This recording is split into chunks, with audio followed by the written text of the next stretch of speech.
You know if I win, I'll make you divorce my mom. Aren't you scared? William Grant looked at him. Of course I'm scared, so Daddy will definitely win, son. Ethan Kennedy, whose confidence had been provoked, let out a wicked chuckle. Then just wait to sign the divorce papers, humph, humph, humph. Ethan Kennedy's sinister laughter echoed in the car. William Grant shook his head helplessly, then after parking the car at the entrance, he called Annabelle Kennedy and asked her to come out. Annabelle Kennedy tidied up a bit and came downstairs. As soon as she got into the car, she was met with a swathe of vibrant red. Accompanied by a pleasant fragrance, when she realized it was a large bouquet of roses, a natural surprise and a touch of joy welled up within her. William Grant flashed a perfect smile, pulling out a blooming, vibrant rose from the large bouquet and presenting it to Annabelle Kennedy. Annabelle, fresh flowers for a beautiful woman. Do you like them? Ethan Kennedy, in the back, watched with wide almond-shaped eyes, extremely tense as he awaited his mother's reaction, and the result. Under William Grant's affectionate gaze, Annabelle Kennedy's delicate and refined face flushed crimson. It was actually the first time someone had given her flowers, especially such beautiful roses, and she was genuinely touched. Seeing Annabelle Kennedy's reaction, a very satisfied William Grant glanced towards the back. Ethan Kennedy's small face was scrunched up in a grimace. Immediately, he put on a serious expression and poked his head between the flowers. Mother, he's offering this kindness for no reason. Something wicked this way comes. I reckon this guy must be plotting something, his heart is unfathomable, and his belly full of bad intentions. Annabelle Kennedy looked at her son's small face, listening to him fluently spout four-character idioms, and felt a slight headache. Son, if you get a 90 on your language arts test this time, I'll listen to you, but... She changed her tone and accepted the bouquet of roses. Your language arts scores are too low. You used the idiom incorrectly just now. I can't listen to you this time. You must remember, those who fall behind will be beaten. Next time, you must get a perfect score. Annabelle Kennedy spoke cautiously, and Ethan Kennedy's face fell. William Grant suppressed his laughter all the way as he drove to a luxurious Western restaurant. They were seated by a window with excellent lighting. Ethan Kennedy and Annabelle Kennedy sat on one side, while William Grant sat opposite Annabelle Kennedy. A waiter, dressed in a vest and suit, holding a high-end gold-plated menu, approached and respectfully said, "May I take your order?" After speaking, he placed the menu neatly on the table. William Grant gestured for Annabelle Kennedy and Ethan Kennedy to order first. Ethan Kennedy unceremoniously picked it up and flipped through the pages one by one. After looking it over, he handed it to Annabelle Kennedy. Mother, I swear I will diligently study our national language and culture. I don't want to look at this bird-brained menu. Ethan Kennedy was truly full of tricks. If his English was poor, he could come up with any excuse. Annabelle Kennedy rubbed her son's head. Son, this is the first time I've heard someone say they don't know English in such a fresh and refined way.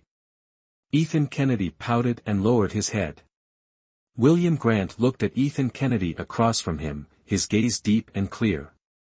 Ethan Kennedy, seemingly sensing his gaze, puffed out his cheeks, glanced at him, and quickly turned his head to urge Annabelle Kennedy to order.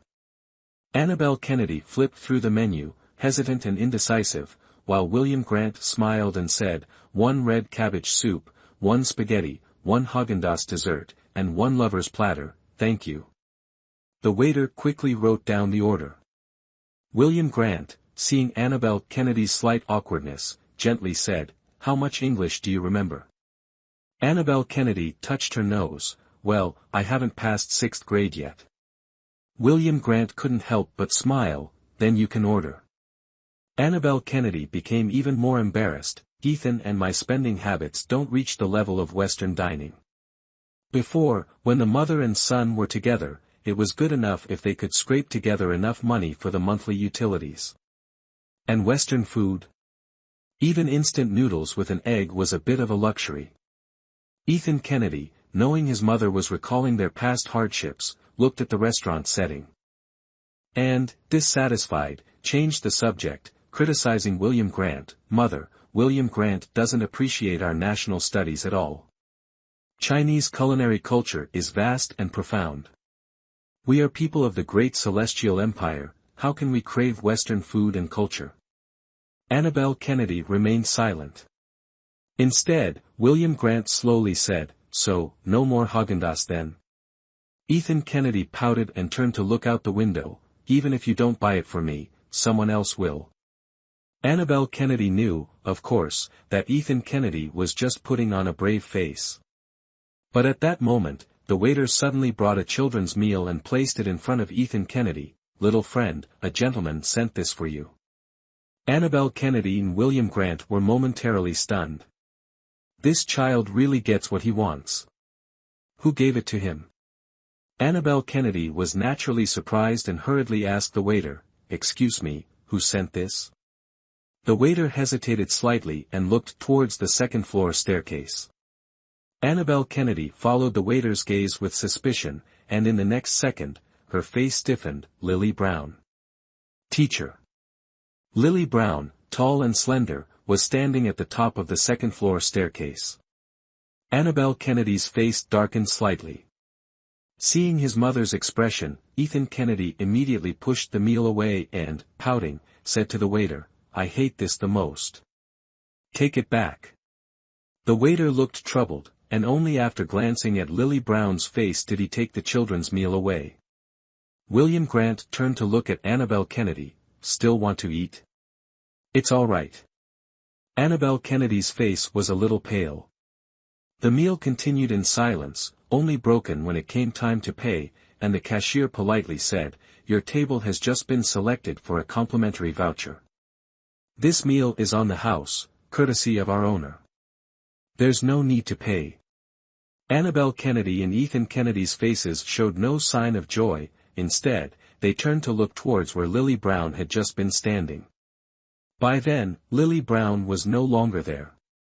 Though Lily Brown wasn't present, she knew he was largely behind it all. Annabelle Kennedy sighed, turning to William Grant. My luck's never been good. Let's just pay. William Grant pulled out his bank card, smiling at her. I think so too, love. Ethan Kennedy cringed at the endearment, clutching his cheek dramatically. Annabelle Kennedy, seeing his antics, crouched down. What's wrong? Toothache? No, mother, my teeth hurt from the sweetness, he replied, shooting a pointed look at William Grant. William Grant's face darkened as he placed his card on the counter. Please charge the actual amount spent, thank you. His formality left the cashier speechless, and she processed the transaction. After paying, Annabelle Kennedy brought Ethan Kennedy over to her. Chapter 25, You Have Me. William Grant bent down and easily scooped him up. All right, son, let's go home. Ethan Kennedy, despite his usual dislike for William Grant, decided to play along, wrapping his arms around his neck like a loving son. William Grant smiled, holding Annabelle Kennedy's hand as they walked out. He's rarely this well behaved, he murmured. Ethan Kennedy muttered in William Grant's ear, keep smirking. If it weren't for that Lily Brown scoundrel, I wouldn't let you carry me. You're getting a real treat. William Grant nodded. Well then, thank you, Ethan Kennedy. I'm not little. Don't add little, Ethan Kennedy warned seriously. Annabelle Kennedy had been quiet. Seeing her furrowed brow in the car, William Grant sighed, taking her hand. What's wrong? Are you upset? Ethan Kennedy scoffed from the back seat. Isn't it obvious? William Grant's lips twitched. Annabelle, whatever happens, I'll be here for you. That simple sentence warmed Annabelle Kennedy's heart. Yet, despite the warmth, a worry lingered. Lily Brown, even as a young man, possessed a deceptive gentleness and surprising cunning. Now that he was back, Annabelle Kennedy couldn't help but be wary. With that thought, she looked up at William Grant. Actually, back then, Lily Brown wasn't entirely evil. There was the time Annabelle Kennedy won a raffle at a supermarket sale, scoring a top-of-the-line washing machine. Another time, it was a high-end air conditioner, then a microwave, and. At the time, she thought her luck was incredible. Only after she was driven away did someone tell her the truth, it wasn't luck at all. Lily Brown, wealthy and smitten, had rigged the raffles to impress her. Hearing that, she didn't know whether to laugh or cry. She just felt Lily Brown had gone to great lengths for his courtship. Seeing her lost in thought, William Grant caressed her cheek. "Darling, you're not alone anymore. You have me. I can be your strongest support. I'll protect you from anything. Don't be afraid, okay?" Ugh. From the back seat came the disruptive sound of Ethan gagging. William Grant's lips twitched, and he turned around fiercely. Ethan Kennedy sneered contemptuously, "Well done, you rogue, saying such disgusting things just to flirt with my mother." William Grant inhaled, maintaining an elegant silence, but as he drove, he abruptly slammed on the accelerator.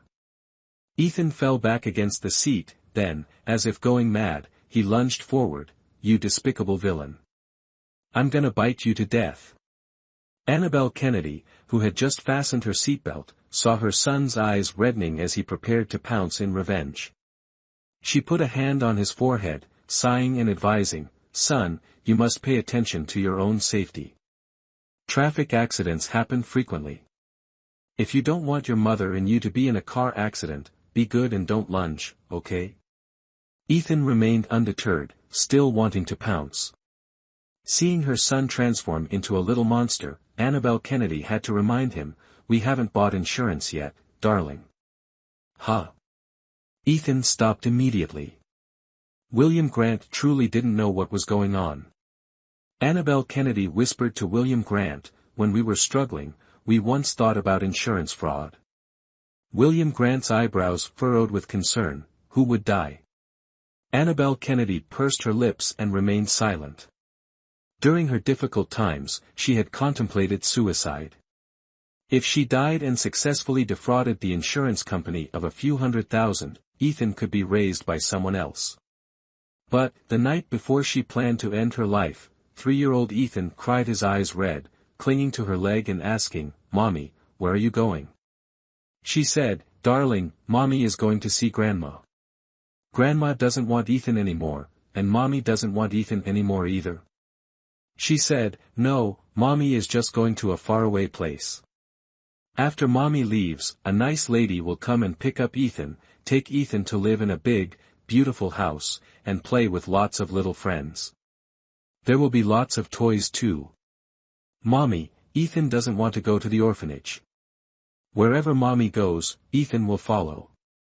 In the end, she couldn't hold back, hugging her precocious little son tightly and sobbing.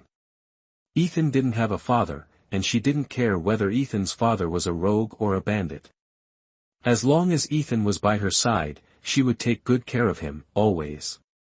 William Grant didn't know what Annabelle Kennedy was thinking, but when he heard the words, "insurance fraud," he felt a chill run down his spine. His gaze deepened, and he took a deep breath to suppress the emotions welling up inside him. Looking ahead, he held the steering wheel with one hand and reached over to tightly grasp Annabelle Kennedy's fingers with the other. "I'm sorry, I found you too late." If he had found them sooner, would they not have had such terrifying thoughts? But he also felt afraid. If he had been a few years later, would he have never met Annabelle Kennedy? Annabelle Kennedy, her hand held in his large one, smiled, "Your hand is so warm." Yes, it was truly very warm. So warm that she was about to cry. After all these years, finally, someone was willing to hold her hand, willing to pull her up. She felt moved, as if the frigid winter of her life had finally passed, bringing a sense of joy. That evening, after bathing, William Grant knelt on one knee by the bed and kissed Annabelle Kennedy's cheek. Annabelle Kennedy startled, turned her head, and opened her eyes wide to look at him. Her cheeks flushed slightly. William Grant smiled, a smile that made Annabelle Kennedy feel as if pink bubbles were floating before her eyes. The temperature in the room suddenly rose, nearing a boiling point. Ethan Kennedy appeared at the door with a mischievous expression and a cunning glint in his eyes. If you dare make a move tonight, I'll immediately call the police. The station is only a 10-minute walk from here. William Grant and Annabelle Kennedy simultaneously blinked, rolled over, pulled up the covers, and turned off the lights. The next morning, William Grant took Ethan Kennedy to school as usual. Ethan Kennedy was in high spirits. As he put on his little yellow hat and left the house, he solemnly took Annabelle Kennedy's hands. "Mother, do I deserve a reward for protecting you last night?" Annabelle Kennedy thought for a moment and nodded. "I'll add an extra egg to your dinner tonight." Ethan Kennedy pouted in dissatisfaction. William Grant, standing beside them, couldn't help but chuckle. "Annabelle, why not add a piece of fried chicken for him?" Ethan Kennedy's eyes immediately lit up like sparkling, sharp stars. Annabelle Kennedy reluctantly agreed. "All right, we'll have curry fried chicken rice tonight." Ethan Kennedy nodded repeatedly. William Grant then smoothly pulled Ethan Kennedy out of the house, tucked him into the car, and sped off to kindergarten. As soon as they arrived at the kindergarten gate, Ethan Kennedy and William Grant saw a flashy red sports car zoom by, executing a perfect drift. Ethan Kennedy couldn't help but clap. "Awesome. Awesome." ###Chapter 26, The person in my heart. While clapping, he provocatively looked at William Grant, raising an eyebrow with a "can you do that" expression. William Grant simply smiled at his arrogant, challenging look, saying nothing. After the red sports car finished drifting and stopped, a very cool young dad stepped out of the driver's seat. Ethan Kennedy compared the young dad's face to William Grant's and found a rather significant difference in their looks. The inability to effectively taunt William Grant left Ethan Kennedy feeling annoyed. Just as he was about to compare which of them had the more handsome son, he saw the cool dad hurriedly open the car door and urge, "Quick, quick, son. We're going to be late, get out, darn it, I forgot my son." Ethan Kennedy. William Grant. The two of them watched from the side as the cool dad, realizing his mistake, awkwardly looked up at Ethan Kennedy and William Grant. William Grant seized the opportunity to display a benevolent fatherly smile and extended his hand towards Ethan Kennedy. "Come here, son, Dad will take you into kindergarten." Ethan Kennedy obediently extended his small hand, placing it in William Grant's large one. "Okay, Dad." The two of them, father and son, walked into the kindergarten together, their affection evident. The cool dad, watching their display of father-son bonding, couldn't help but feel disoriented, standing there in the breeze. After seeing them off, Annabelle Kennedy returned to her room, rubbing her temples. She had a nagging feeling that William Grant had kissed her again last night, but she couldn't quite recall it. Wondering about the insistent doorbell ringing so early, Annabelle Kennedy figured it was probably that little rascal Ethan Kennedy forgetting something again. Without a second thought, she opened the door. "Son, I told you to pack carefully." Her voice trailed off. Seeing the man standing outside, a shiver ran down Annabelle Kennedy's spine, chasing away any lingering sleepiness. She couldn't quite pinpoint the reason why. A tall man stood at the entrance, radiating a cold, aristocratic aura. Dressed impeccably in a suit, he bore a striking 5 out of 10 resemblance to William Grant. Annabelle Kennedy, slightly stunned, recognized him. Big brother?" David Grant's stern face darkened. He didn't reply, seemingly unfamiliar with the term of address. Standing at the doorway, the man carefully scrutinized the pajama-clad woman before him, his brow furrowed in disapproval. "I truly can't fathom what William sees in you." Though stung by the blunt criticism, Annabelle Kennedy maintained a polite facade, opening the door wider. "Since you're William's brother, please, come in." The urge to slam the door in his face was strong, but she resisted the petty impulse. David Grant, however, was the epitome of courtesy, albeit with a hint of fastidiousness. Without looking up, he asked Annabelle Kennedy as he changed into slippers, "Are the coffee-colored slippers William's?" Annabelle Kennedy corrected him softly. "No, the rose-pink ones are his." She then watched as David Grant's foot froze midair. Seemingly disapproving of his younger brother's taste, David Grant opted for the guest slippers, the coffee-colored ones. Once inside, he surveyed the room and asked conversationally, "Do you typically maintain this house?" "Yes, I do," Annabelle Kennedy nodded. Hired as a housekeeper, tidying up was a simple task, a way to pass the time. Sitting on the sofa, David Grant looked at Annabelle Kennedy. "Are you aware of my brother's profession? Do you know his background and circumstances?" Unsure of his intentions, Annabelle Kennedy honestly shook her head. "I'm not very clear on those things. Besides, why did she need to be? She wasn't planning on kidnapping and ransoming him." David Grant, observing her demeanor, mentally marked a large X against her. "William claims he's married you, that you're husband and wife. Yet, you lack even a basic understanding of him. Do you believe you're suitable to be his wife, to care for him for life?" Annabelle Kennedy murmured softly, "He said he'd take care of me for life." David Grant's strong brow twitched. That boy, spoiling his wife to the point she had no sense of wifely duty. Seeing she wouldn't take the bait, David Grant spoke frankly, "Since I've come to you personally, I'll be direct. William is the head of Starlight Entertainment. But he's not just a CEO, he's the youngest son of the Grants, holding 40% of its shares.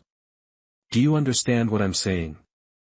Annabelle Kennedy pursed her lips. I know he's rich, tall, and handsome." David Grant was very satisfied. "If that's the case, I'll be blunt, you're not worthy of him." Annabelle Kennedy suddenly raised her head, looking directly into David Grant's eyes. David Grant didn't feel any remorse for hurting someone's pride. On the contrary, he took out a checkbook and a fountain pen from his suit pocket. "How much money do you want to leave him? Name your price." If it were a woman with high self-esteem at this moment, she would have probably spat a mouthful of blood in David Grant's face. But Annabelle Kennedy was different. She had lived for many years among the common folk. She just sighed a little at this melodramatic plot twist, the kind you'd only find in a soap opera. Then, she amicably asked back, "Big brother, how much money do you want to leave our house?" David Grant was stunned on the spot. A moment later, his eyes suddenly turned cold as he stared at her, coldly saying, "You're very bold, Annabelle Kennedy." His words chilled Annabelle Kennedy to the bone. Annabelle Kennedy stood firm, without any fear or retreat. "Big brother, even with money, you can't insult people like that. Ethan and I had no ulterior motives when we met William Grant. Moreover, he married me, I didn't cling to him. I hope Big Brother can distinguish right from wrong." After speaking, she turned and walked towards the door. "Big brother, if you want to find William, come another day." The clear dismissal made David Grant feel humiliated. He angrily stood up from the sofa, narrowed his eyes, and said coldly, "Let me tell you the truth, there's always been a woman William loves in his heart. Once William finds that woman, you'll be nothing to him." Annabelle Kennedy's fingertips seemed to freeze, her eyes slightly stunned. "William Grant, the woman in his heart. Who is it?" "A wise man knows when to retreat, Annabelle Kennedy. You'd better know when to quit, otherwise, don't blame me for not warning you." Annabelle Kennedy didn't say anything. But for some reason, her eyes felt slightly stinging. At this moment, the door clicked open. "Annabelle." It was William Grant who had returned. She was feeling upset by David Grant's words. Seeing William Grant return, she immediately regained her composure, dispelling the negative emotions that were welling up. "You're back." She stepped forward, taking the initiative to receive the coat that William Grant took off. The corners of his lips curled up, clearly very pleased and fond of his little wife. Chapter 27, Protecting My Beloved Wife. But William Grant's smile hadn't yet spread when he saw his older brother. William Grant frowned slightly, unusually, very naturally closed the door and put his arm around Annabelle Kennedy's waist. "Big brother, is there something you need?"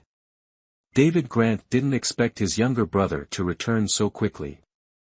Understanding that his purpose for coming today might not be easily achieved, he frowned in displeasure upon hearing this. What could it be? Isn't it because? She just sighed a little at this melodramatic plot twist, the kind you'd only find in a soap opera. Annabel Kennedy pouted, removing his hand from her waist. William Grant watched her turn and leave with a smile in his eyes. Seeing Annabel Kennedy enter the kitchen, and his younger brother still gazing after her with a smile, David Grant couldn't help but feel irritated. Even if you see her as a flower, what's the use? You're not her first man. William Grant's eyes darkened. Brother, are you here again today because you find her displeasing? David Grant didn't beat around the bush. Don't you know what kind of person you are? How can a single mother like Annabel Kennedy be worthy of you? Use your brain for once. William Grant's smile faded, his expression turning cold. Brother, Annabel isn't as complicated as you think. If I marry her, I won't abandon her. You really have grown wings, William. Brother, I've never competed with you for anything. Can't I even make my own decisions about a woman? William Grant had always been a well-behaved and gentle child, so much so that when he grew up, everyone began to forget the sharp thorns he possessed, capable of drawing blood. David Grant knew his younger brother was not an ordinary person, and when asked like that, he didn't immediately reply. He simply changed the subject and asked, "Don't you need to work after getting married? Why did you apply for a long leave? Oliver West told you." William Grant seemed to have anticipated this. He valued his manager's abilities, but there was one thing: he was a snitch, especially about him. If he couldn't do anything to him directly, he would go running to David Grant. David Grant didn't even have to do anything. William Grant's manager would come to him on his own. David Grant nodded. Don't blame Oliver West. Being your manager is the most troublesome job. He's supposed to keep me informed about your situation. I've noticed that without anyone managing you, you've become increasingly unruly lately. Is marriage a small matter? You didn't even tell the family about such a big decision, making it on your own. You've become quite out of line recently. William Grant waved his hand. Brother, you're overreacting. Of course, I'll make my own decisions about my marriage. David Grant was speechless. What are you saying? Watch your attitude. If Mom and Dad knew you were like this, they definitely wouldn't give you so much freedom. William Grant chuckled. How could that be? They've been wanting a grandchild for so long. Now that I'm getting married and having children, Mom might even be overjoyed. David Grant sneered. Really? Do you think Mom would want the grandchild she's been looking forward to for so long to not be her son's biological child? William Grant raised an eyebrow slightly. Brother, I think Ethan looks a lot like me. What if he's actually my son? David Grant glared at him. William Grant, you've caused enough trouble. I'm putting a stop to this. With that, he stood up and left. Annabel Kennedy happened to be bringing tea from the dining room and saw David Grant leaving. She asked, confused, I brought the tea. David Grant didn't turn around. William Grant gently patted Annabel Kennedy's shoulder and smiled. Annabel, my brother has something urgent to attend to and can't drink the tea. Keep it for me to drink when I get back. I'll see him out. Annabel Kennedy watched helplessly as the two brothers left, truly unsure what William Grant had said to make her older brother storm off in under 3 minutes. William Grant saw his elder brother out. As soon as the door closed, David Grant turned around coldly. William, I don't want to waste words with you. Bottom line, starting tomorrow, you need to get back to work properly. William Grant apologized sincerely. I'm sorry, but I really can't work during this period. David Grant frowned. Why? William Grant shrugged, a smirk playing on his lips. Because, I have to take good care of my beloved wife. David Grant. Has this younger brother gone completely brain dead? When William Grant said he was taking leave, he truly meant he was taking leave from everything. He declined all advertising offers, content to stay home and keep Annabel Kennedy company. Day after day, the two nurtured their affections at home, their secluded life allowing their love, like a plant in a greenhouse, to flourish. However, at crucial moments, Ethan Kennedy would always appear unexpectedly, scowling and contemptuously warning him, "It's only a 10-minute drive to the police station, you pervert."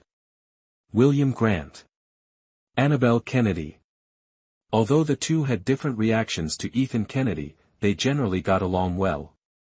At least, judging by Annabelle Kennedy's attitude each time, Ethan Kennedy was undoubtedly her biological son. Today, William Grant and Annabelle Kennedy sat side by side on the sofa, watching television. The most popular romantic drama was playing on the screen, while a plate of fruit and various snacks were arranged on the table. They resembled a young couple, thrilled by newfound feelings, the atmosphere around them warm and beautiful. William Grant turned his head several times, gazing thoughtfully at Annabelle Kennedy. Annabelle Kennedy, with an innocent and attentive expression, tensed up when she saw the female lead undressing, immediately engrossed in the unfolding scene. William Grant's peach blossom eyes filled with tenderness as he reached out, intending to gently embrace the beauty in his arms. Just then. "Loving you isn't just for 2 or 3 days. Ethan Kennedy, who was frowning while watching TV on the carpet beside them, startled by the ringtone, turned his head contemptuously and scolded, "What a cheesy ringtone. Turn it off." William Grant remained silent. Annabelle Kennedy took out her phone and carefully checked the incoming number. Ethan Kennedy's expression immediately became comical, but after 3 seconds of being stunned, he still berated William Grant, "You definitely changed my mother's ringtone, didn't you? So cheesy. Hey, son, don't falsely accuse people." "So what if I did?" Seeing his mother leave with her phone, Ethan Kennedy fearlessly provoked William Grant. Less than 3 seconds later, when Annabelle Kennedy returned, she found Ethan Kennedy clinging to William Grant like an octopus, yelling, "Go ahead, hit me. The consequences of hitting me will be the same as Lily Brown, getting kicked out by my mother. Never to rise again." "William Grant, kid, can you be less venomous?" Ethan Kennedy stared intently at William Grant's forehead, saying each word deliberately, "No, I can't." Annabelle Kennedy worriedly rubbed her temples, speaking into the phone, "Hello, may I ask who's calling?" "Hello, may I speak with Annabelle Kennedy?" #### Chapter 28, I can handle it, speaking, "May I ask who's calling?" Seeing William Grant pull Ethan off of him, and fearing her son was at a disadvantage, she interjected, "I say, can you two goofballs play nice?" Both Ethan and William Grant shuddered dramatically, then grinned like Cheshire cats, nodding vigorously and replying. In unison, "Of course, sweetie." Annabelle Kennedy. The person on the phone seemed to hear the father and son's exchange and hurriedly introduced himself, "Miss Kennedy, hello, this is William Grant's agent, Oliver West. I apologize for the intrusion, but I have a personal matter to discuss with you, and I'd prefer if you didn't mention it to William." Annabelle Kennedy was quite surprised by the call. She didn't know much about William Grant's agent, other than his name being Oliver West. Alright, go ahead." Oliver West was currently experiencing a William Grant-induced headache. "Ms. Kennedy, it's like this. You're aware of William Grant's influence and status. The entertainment industry is buzzing with speculation about his extended absence." Annabelle Kennedy certainly understood. "Did he turn it down?" No. Oliver West quickly corrected himself. "He flat out refused. It was so decisive, it nearly brought me to tears, ma'am." Annabelle Kennedy was silent. Oliver West laid it on thick. "Ma'am, no, Mrs. Grant, please convince Mr. Grant to do a photo shoot. It's a pre-existing commitment, and they specifically requested him. Mrs. Grant, I beg you."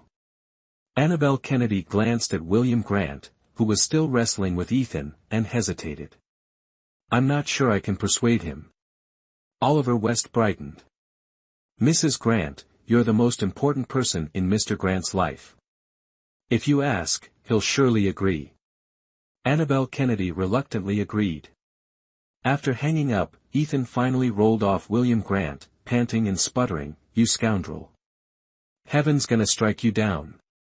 With that, he wiggled his backside and crawled away. Annabelle Kennedy watched her son crawl off rubbing his bottom, then sat down next to William Grant and said slowly, "William, if you have time to pinch his bottom, you have time to work."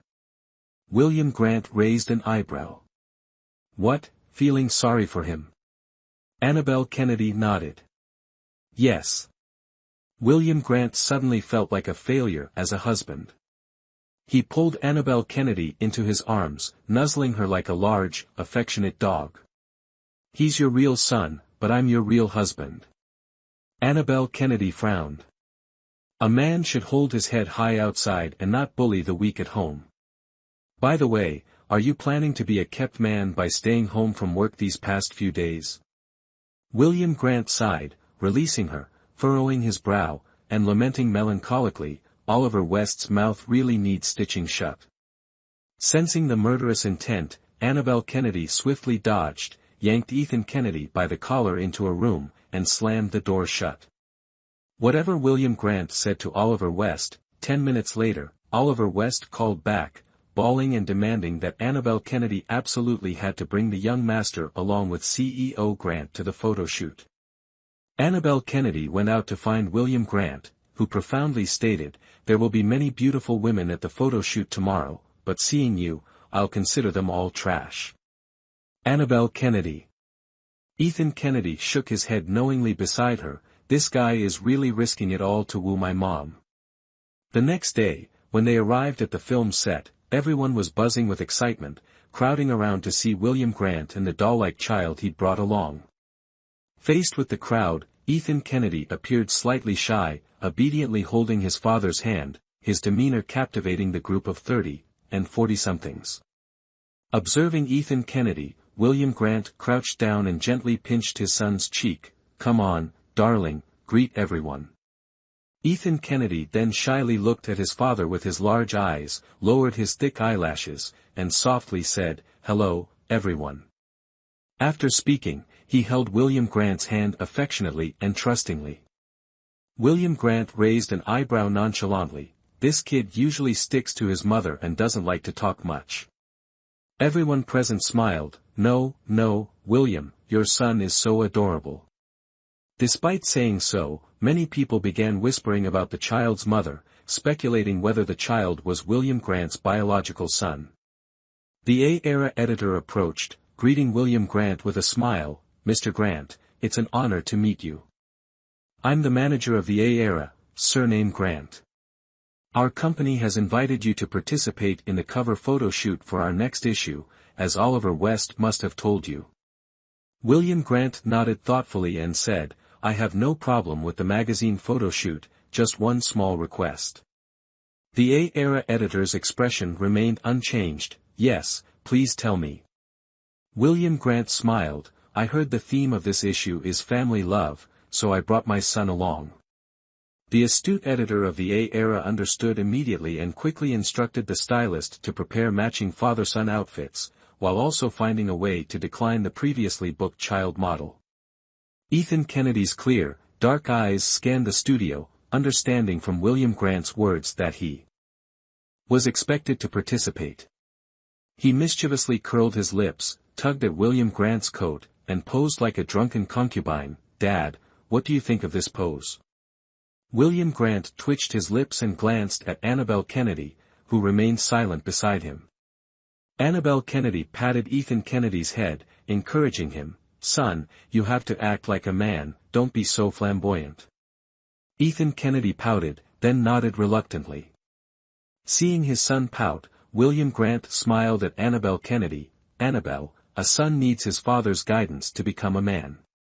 From today onwards, I'll dedicate most of my time to interacting with Ethan." Ethan Kennedy retorted softly with disdain, "Get lost." William Grant chuckled awkwardly, then picked up the boy. "Son, this is a father-son photo shoot. Perform well, and you might get a chance to work with Sister Dan. Ethan Kennedy's eyes instantly sparkled. "Don't worry, father, I can handle it." Everyone around, hearing the boy's innocent words, couldn't help but find him adorably cute. William Grant nodded in satisfaction, took his son's hand, and led him to the stage, pausing to tell Annabelle Kennedy, "Wait for me." #### Chapter 29, Father and Son Photo Shoot. Oliver West, bustling around, caught William Grant's eye. "Oliver West," he called, "look after my wife." Oliver West's lips twitched, momentarily stunned before nodding. "Yes, Mr. Grant." As father and son posed in the studio, Annabelle Kennedy, watched by hidden admirers, gazed at her husband and son shining under the flashing lights, a little dazed. "This child is definitely Mr. Grant's, right? Dressed up like this, he's a mini version of him." Oliver West stood nearby, watching intently. Annabelle Kennedy remained silent, but a memory pricked at her mind, threatening to surface. Unnoticed, the camera flashes ceased. A slender, elegant hand rested on her shoulder, a gentle voice, like a dream, inquired, "Annabelle, do you truly have no memory of Ethan's father?" Annabelle Kennedy pressed her forehead, a headache forming. "I don't remember, I truly don't. If Ethan's father were a scoundrel, a rogue, No," William Grant interrupted her negative speculation, crouching down to look up at her with a tender smile. His voice, soothing as a clear spring, said, "Ethan's father is surely someone like me, a good man who loved you very much." Her heart skipped a beat. With her negative thoughts dispelled by William Grant, Annabelle Kennedy frowned at him, sighing softly, I hope Ethan Kennedy is your son, William." The magazine shoot was a resounding success. William Grant's influence was undeniable, and the father-son photos ignited a wave of gossip in the entertainment world. If anyone on the street were asked about the hottest topic in entertainment, it would undoubtedly be superstar William Grant's recently released photos with his 6-year-old son. Their images were everywhere, plastered across TV and the internet. The Brown residence was no exception. Lily Brown sat on the living room sofa, legs crossed on the coffee table, eyes glued to the large screen TV. On screen, the handsome William Grant and the young but photogenic Ethan Kennedy struck various intimate poses. The colorful images, lauded by the media, portrayed a heartwarming father-son bond that sparked envy. Lily Brown fiddled with the remote, eyes narrowed, unblinking. The more she looked, the more she saw William Grant in Annabelle's son, Ethan Kennedy. A closer comparison revealed a striking resemblance, as if they were cast from the same mold. Ethan Kennedy shared fewer features with Annabelle than with William Grant. William Grant's words in the restroom during the family party echoed in her mind, "What if I told you Ethan Kennedy is my son?" Her brow furrowed, a sense of unease rising within her. If Ethan Kennedy truly were William Grant's son, then Annabelle. Considering that possibility, Lily Brown's gaze deepened. Just then, Alex Brown, Lily Brown's father, entered and saw his son sitting motionless on the sofa, staring at something. Looking in that direction, Lily Brown saw the TV, where a reporter was detailing the William Grant family, repeatedly mentioning his newlywed wife. Sighing inwardly, Alex Brown knew his son wasn't one to give up easily. After all these years, even though she'd made it clear she wanted no contact, he still hadn't let go. She's married now, her husband being the son of his longtime friend, William Grant, yet this child still can't forget their past love. Deciding this couldn't continue, lest it worsen, he walked over, "Lily Brown, dinner's ready." Lost in thought, Lily Brown was startled by the sound of his father's voice and instinctively changed the channel. His relationship with his father had never been good, strained further these past years because of Annabelle. He knew his father meant well, but some things weren't easily changed, like his feelings for Annabelle. "Father, you're home?" "Yes. I'm home. You've been back a few days now. Have you settled in? Adjusted to the time difference?" Alex Brown sat beside his son. "Yes, I'm used to it. Son, I'm getting older, and the company will be yours sooner or later. You should prepare yourself. You're not a child anymore, you should be thinking about settling down. Lily Brown mumbled noncommittally. Alex Brown began, remember my old business acquaintance, the Chu family? Lily Brown absently murmured in response. Alex Brown continued, Mr. Wilson practically watched you grow up. His daughter is about your age, also recently back from abroad. Young people like you have much to talk about. I've met her, she's a fine young woman. See her tomorrow, have dinner, and enjoy yourselves. Lily Brown frowned, Father, we're not compatible. Don't bother. Alex Brown's face darkened, Lily Brown, how long will you pine for that woman? She's married. Lily Brown's frown deepened, Father, I know all this. Alex Brown snorted, you know. Lily Brown didn't answer. Alex Brown glared at him, if you know, then forget her. She has a family now. What's left to yearn for? Father, I'm tired. I'm going upstairs. Lily Brown turned to leave. He knew all this, yet he couldn't let go. It was clear, he met Annabelle Kennedy first. Why did she marry William Grant? Why? Knowing his son's unwillingness to give up, Alex Brown continued, Lily Brown, you knew her for a while, but she never saw you that way. For years, it's been one-sided. Now she's married, you need to wake up. Lily Brown's eyes narrowed, his fists clenching, Father, if you hadn't interfered, she'd be mine now. Shut up. Alex Brown suddenly slammed his hand on the table, cutting him off, his eyes cold and stern as he looked at him, Lily Brown, if you really like her, then obediently go on this blind date for me, and stop interfering in other people's marriages.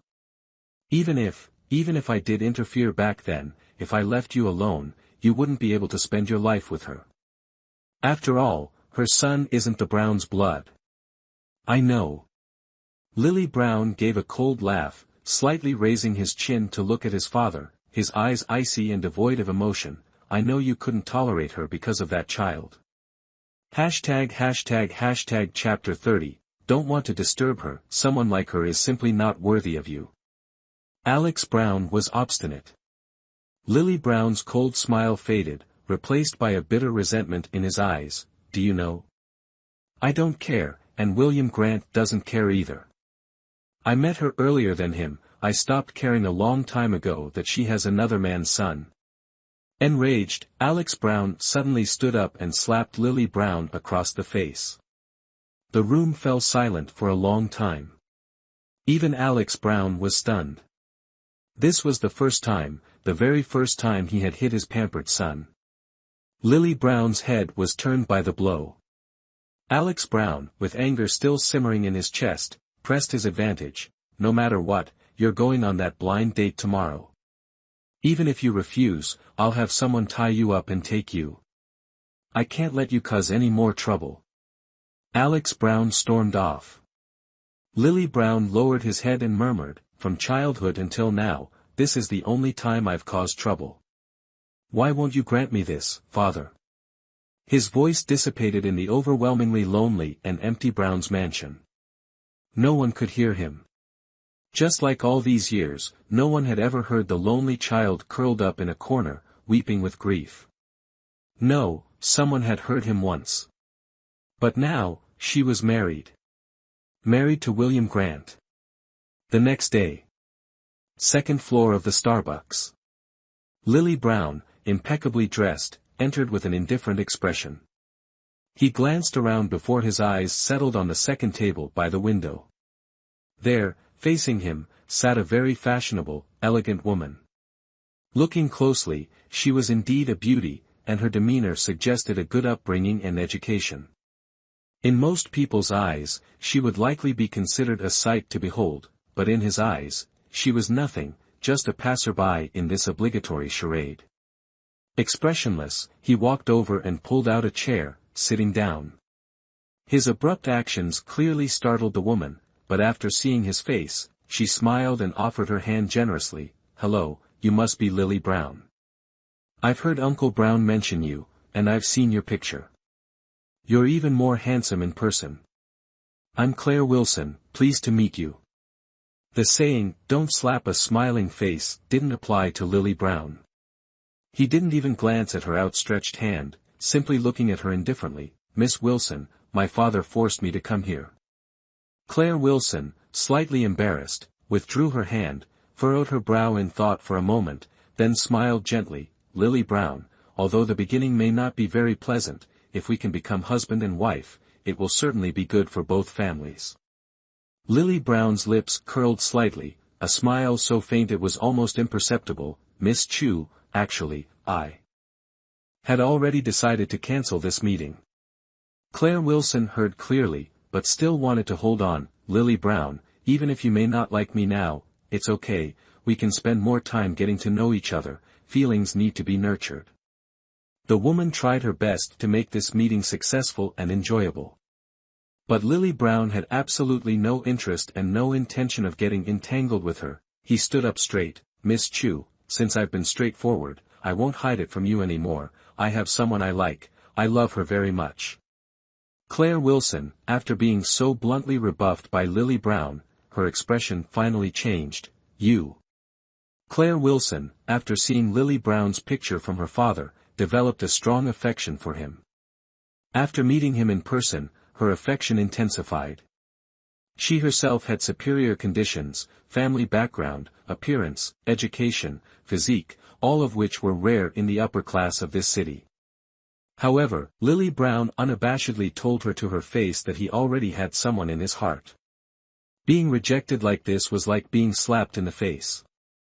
She clenched her fists, feeling ashamed and indignant. "Lily Brown, you don't understand me yet, but I heard your father say that the woman you like is already married, has children, has a husband. You keep missing her like this, it's not good for you. Moreover, I also heard that the woman was pregnant before marriage. I don't know if the person who gave birth to her child was a bandit or a hooligan, such a dirty woman." "Enough." Lily Brown looked at her, his eyes as cold as knives. "Even though the person I like was pregnant before marriage, even I don't know who the child's father is, how dare you speculate and insult her like that? Do you know her? Do you understand her?"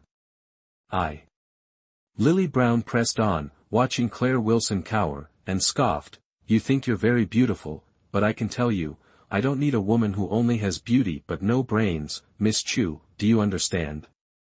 Lily Brown's voice was not loud, but every word hit a sore spot. On the second floor, quite a few guests were looking in their direction. Since when had Claire Wilson ever suffered such blatant contempt and humiliation?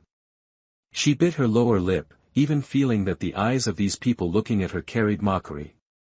Lily Brown didn't want to continue any longer, stood up and was about to leave. "Before leaving," he said, "this meeting was a failure, I'll pay for you." Claire Wilson was shocked, looked up at Lily Brown, couldn't hold back anymore, covered half of her face with her hand, and ran out crying. Lily Brown didn't care. At this moment, from behind the second floor, a gloomy voice rang out, "This gentleman, this is too much." Lily Brown's eyes turned icy as she slowly turned her head towards the person who had just spoken. Sophia Turner saw the girl, provoked to tears. Unable to resist the urge to tell the other person off, she blurted out those words in a moment of impulsiveness. But when she saw the other person's face, her expression changed. Could it be? Her luck was truly awful. The jerk she wanted to scold was actually Lily Brown. She furrowed her brows, silently lamenting, talk about running into trouble. In this situation, the best course of action was to make a quick escape. Just as she thought this and turned to slip away, Lily Brown blocked her path. "Sophia Turner, what a coincidence, meeting you here." Sophia Turner gritted her teeth, seeing that escape was impossible, and forced a smile. "Yes, what a coincidence." Lily Brown looked at Sophia Turner, her gaze darkening slightly. "Sophia Turner, we've known each other for years, and you and Annabelle are friends. Before I left, I asked you to look after her. Is she well?" Sophia Turner's face stiffened. "Lily Brown, Annabelle, she's married now." Lily Brown replied calmly, "I know. I don't want to bother her. I just want to know how she's been all these years." Sophia Turner felt she had been incredibly foolish today, sticking her nose into other people's business and running into this ancestor, Lily Brown. And it just so happened to be when he wanted to dredge up Annabel Kennedy's past. After thinking for a moment, she compromised and carefully said, "Annabel said that after you left, her life has been much better." Hearing Sophia Turner's words, Lily Brown's eyes deepened, a heavy sorrow flickering within them. Sophia Turner felt that if things stopped here, Lily Brown's inquiry should be enough. But unexpectedly, Lily Brown spoke again. "Sophia Turner, you're Annabel's friend. You know where she is.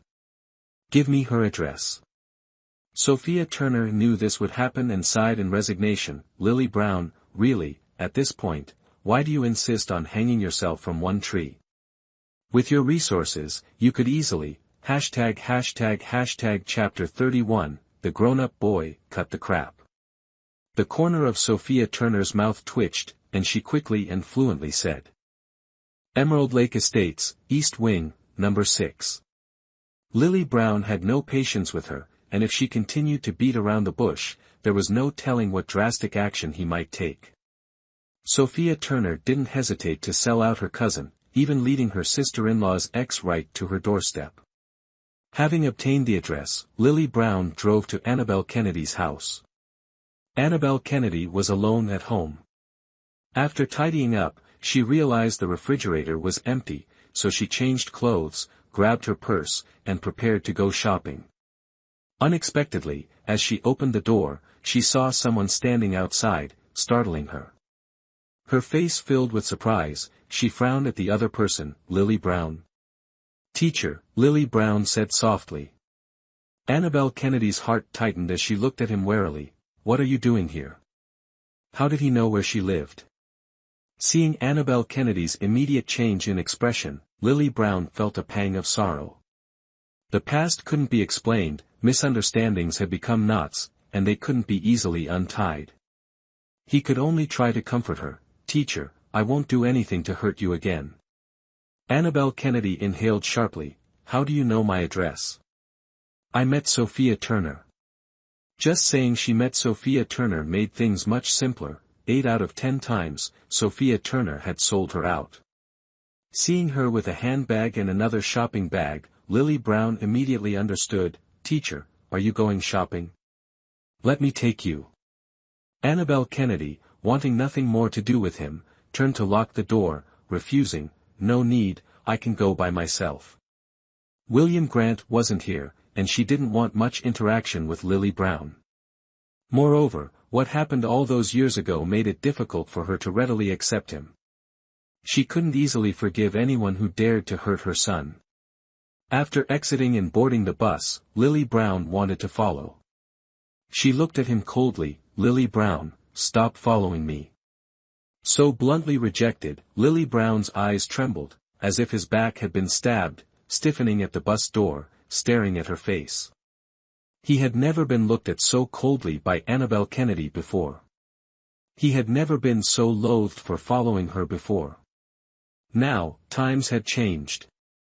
He watched Annabel Kennedy's face gradually disappear behind the closing bus doors, somewhat lost in thought.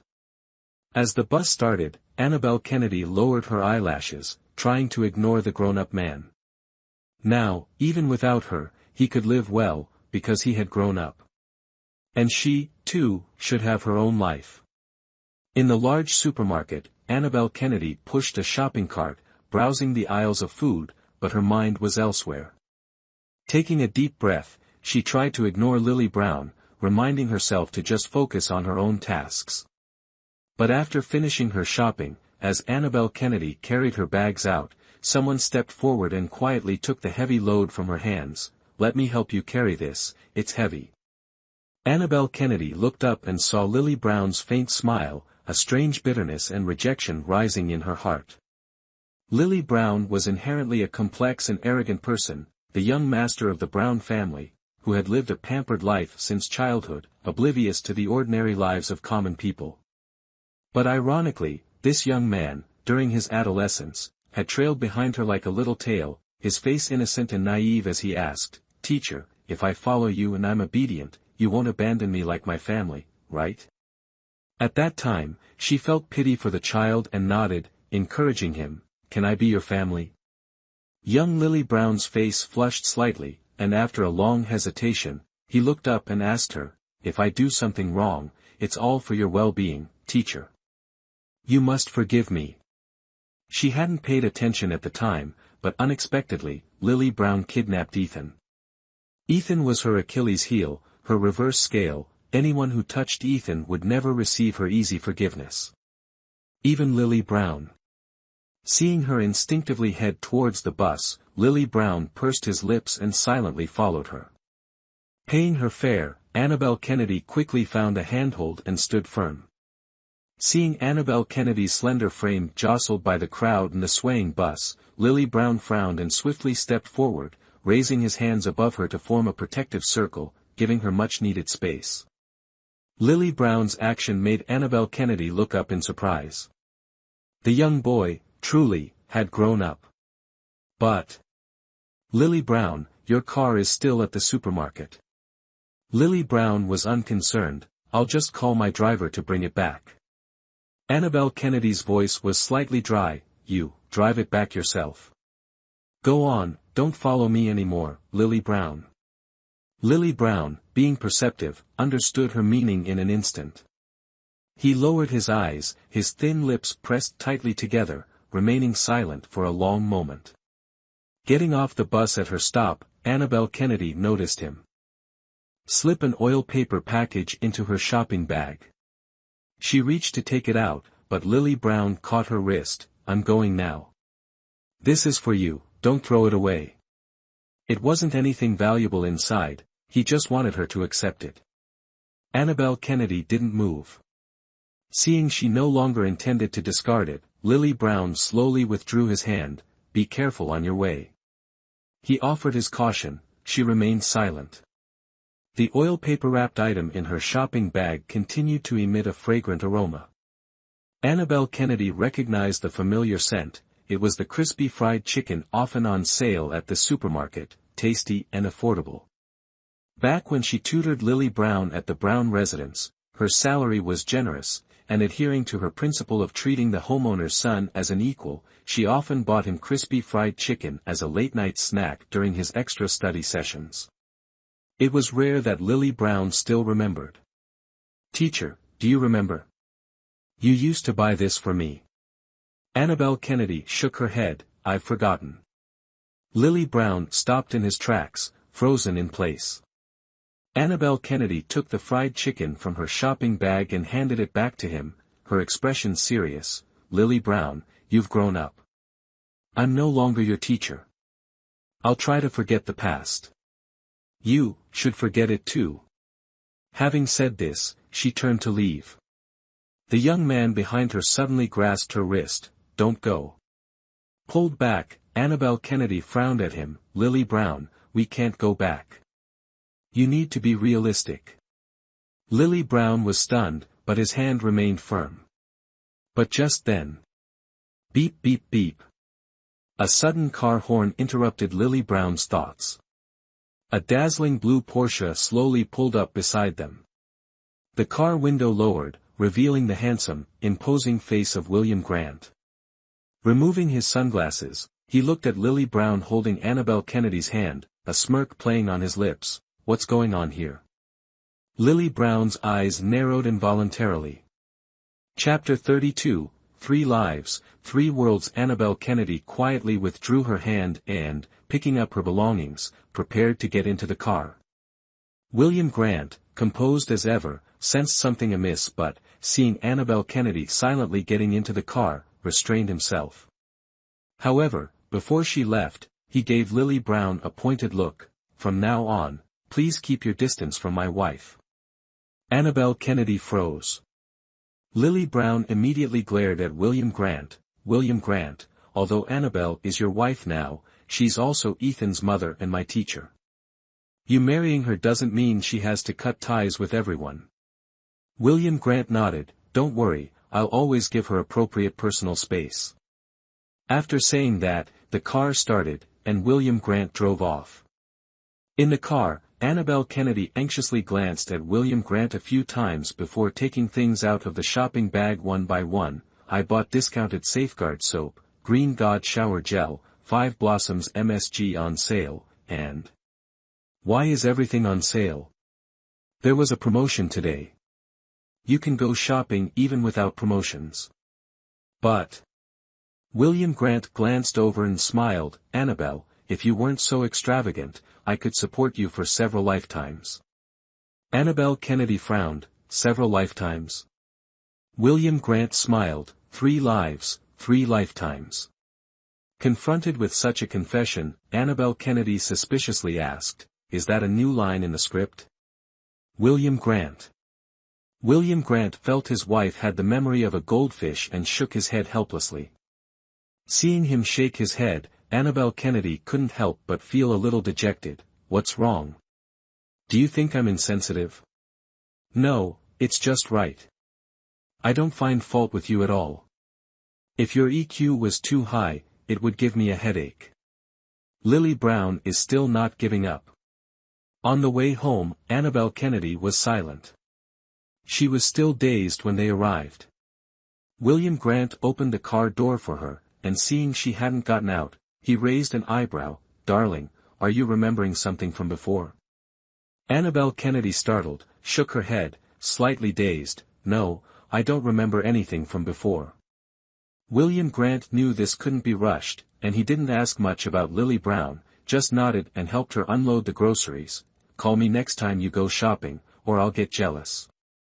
Annabelle Kennedy looked at him, grinning mischievously. All right. Night fell. Annabelle Kennedy lay in bed, frowning, tossing and turning, unable to sleep. In her dream, she was in a dark space, unable to find a way out. While she was worried, up ahead, a person suddenly appeared. She hurried over. Excuse me. The man turned around at the sound of her voice. When Annabelle Kennedy saw his face clearly, her face paled, and her steps faltered. Lily Brown, why are you here? Lily Brown looked at Annabelle Kennedy's expression without surprise, instead looking at her with great sorrow. Teacher, why don't you want to pay attention to me? Do you know? I've always been waiting for you.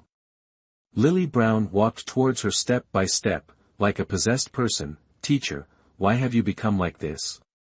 Don't you want to believe me? You weren't like this before. You used to treat me very well, you never abandoned me, you. Seeing Lily Brown's expression gradually become ferocious, Annabelle Kennedy's heart grew more anxious, and she stepped back. What do you want? Looking at Annabelle Kennedy's frightened face, Lily Brown's face became extremely pained. Every time you see me, you're like this. Don't be afraid of me, I won't hurt you. Why don't you want to believe me? Annabelle Kennedy, gazing at Lily Brown, struggled to find the right words, sensing something amiss with Lily Brown, yet unable to pinpoint the discrepancy. Lily Brown's face darkened. I swear, I didn't kidnap your son, you have to believe me. Following his words, Ethan Kennedy's childish cries suddenly echoed. Let me go, you bad person. Mom, help me, Mom. Annabelle Kennedy saw a flash before her eyes, then saw her precious son, Ethan, held tightly in Lily Brown's grasp. She instantly panicked. Lily Brown, what are you doing? Lily Brown's face was cold. It's all because of him. It's all because of him that you don't want to be with me, isn't it? Held firmly by Lily Brown, Ethan's small face began to contort in pain, his large eyes filling with tears. Annabelle Kennedy's heart wrenched. She frowned and pleaded, let Ethan go. This has nothing to do with him. It truly had nothing to do with Ethan. No matter how she cared for him back then, she never had any other intentions. The Browns were wealthy, she only wished for stable employment with them, not a relationship with Lily Brown. Lily Brown wasn't right for her. Lily Brown deserved a better life, a better wife. And she, a single mother, was simply not worthy of his family's status. Lily Brown, please let Ethan go. I can't be with you. Did my father threaten you? Annabelle Kennedy paused, then replied, no. If not, then isn't it because of this bastard child? Annabelle Kennedy defended. Lily Brown, shut up, shut up. Ethan is not a bastard. Lily Brown scoffed, asserting, he is. He's not. A surge of power erupted within her chest, and Annabelle Kennedy abruptly sat up in bed. Surrounding her was complete darkness, she couldn't see a thing. William Grant's voice came from beside her. Annabelle, what's wrong? Are you having a nightmare?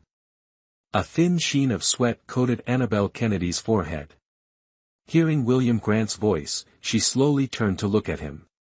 William Grant switched on the bedside lamp. In the dim light, he was dressed in pajamas, his face etched with worry as he looked at her.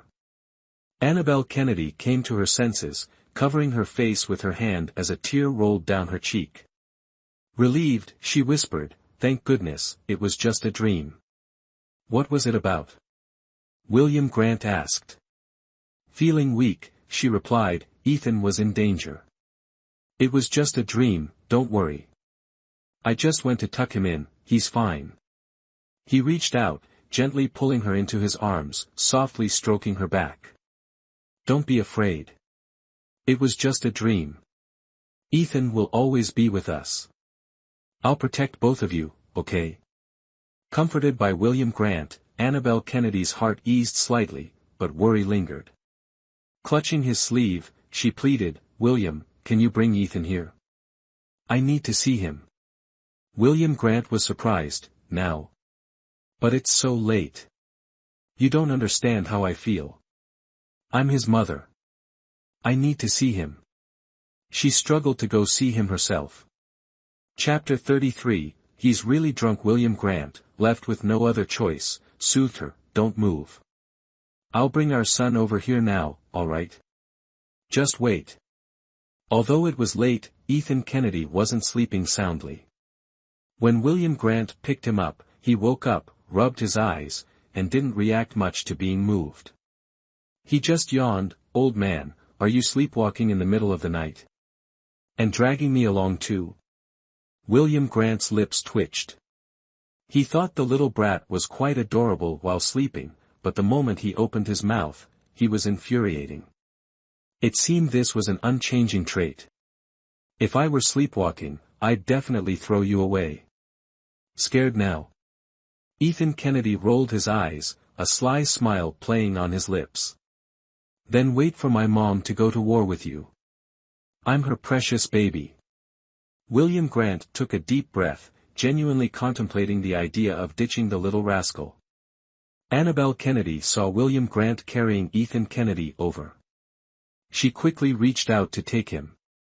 Ethan Kennedy paused, sensing something, and obediently stayed still, his small hands hugging Annabelle Kennedy. Mother, what's wrong? Annabelle Kennedy shook her head. I'm fine, son. Can you sleep with me tonight? Ethan Kennedy naturally wouldn't refuse, mainly because. He shot a mischievous grin at William Grant, then obediently nodded. Yes, Mother. Ethan. Kennedy took William Grant's usual sleeping spot beside Annabelle Kennedy and gave William Grant a provocative glance. William Grant gritted his teeth. Ethan Kennedy, pushing his advantage, acted like a grown-up, clinging to Annabelle Kennedy. Mother, can I sleep with you every night? William Grant pursed his lips, his eyes cold as they swept over Ethan Kennedy's face. Ethan Kennedy snuggled into Annabelle Kennedy's embrace. Can I, Mother? Yes. Annabelle Kennedy's soft agreement darkened William Grant's expression. For the next few days, William Grant's hopes of holding his beautiful wife were dashed. Ethan Kennedy, the tiny obstacle, was always between them. Every time he saw Ethan Kennedy nestled contentedly in Annabelle Kennedy's arms, with that smug look on his face and a provocative glance in his direction, William Grant's teeth itched. This brat was definitely born to torment him. Today, William Grant had to entertain guests to discuss a major film project with his older brother, so he returned home late. He'd also had quite a bit to drink. His steps were a little unsteady. After opening the door and entering the house, he went to the bathroom to splash cold water on his face, which helped him feel much more alert. Annabelle Kennedy wasn't in the living room, she was probably asleep. After a moment's thought, he went straight to Annabelle Kennedy's room. Sure enough, the little lightbulb, Ethan Kennedy, was still sleeping soundly, drooling beside his wife. William Grant smirked, stepping closer to make sure the brat was fast asleep and wouldn't wake up anytime soon. He reached out to gently pick up Ethan Kennedy, intending to move the little lightbulb, but this small action didn't wake the child, instead, it roused Annabelle Kennedy. Annabelle Kennedy opened her eyes to see William Grant about to carry Ethan Kennedy away. With little suspicion towards William Grant, knowing he wouldn't harm her son, Annabelle Kennedy rubbed her eyes and sat up. "You're back." William Grant grunted in acknowledgement, preparing to carry Ethan out. Annabelle Kennedy caught his hand. "It's late, have you eaten yet?" Her fingers held his, yet her mouth inquired about his dinner. William Grant started to speak, but Annabelle Kennedy continued, "You're back so late, I didn't wait, but I saved you some dinner. Are you hungry? I'll warm it up for you."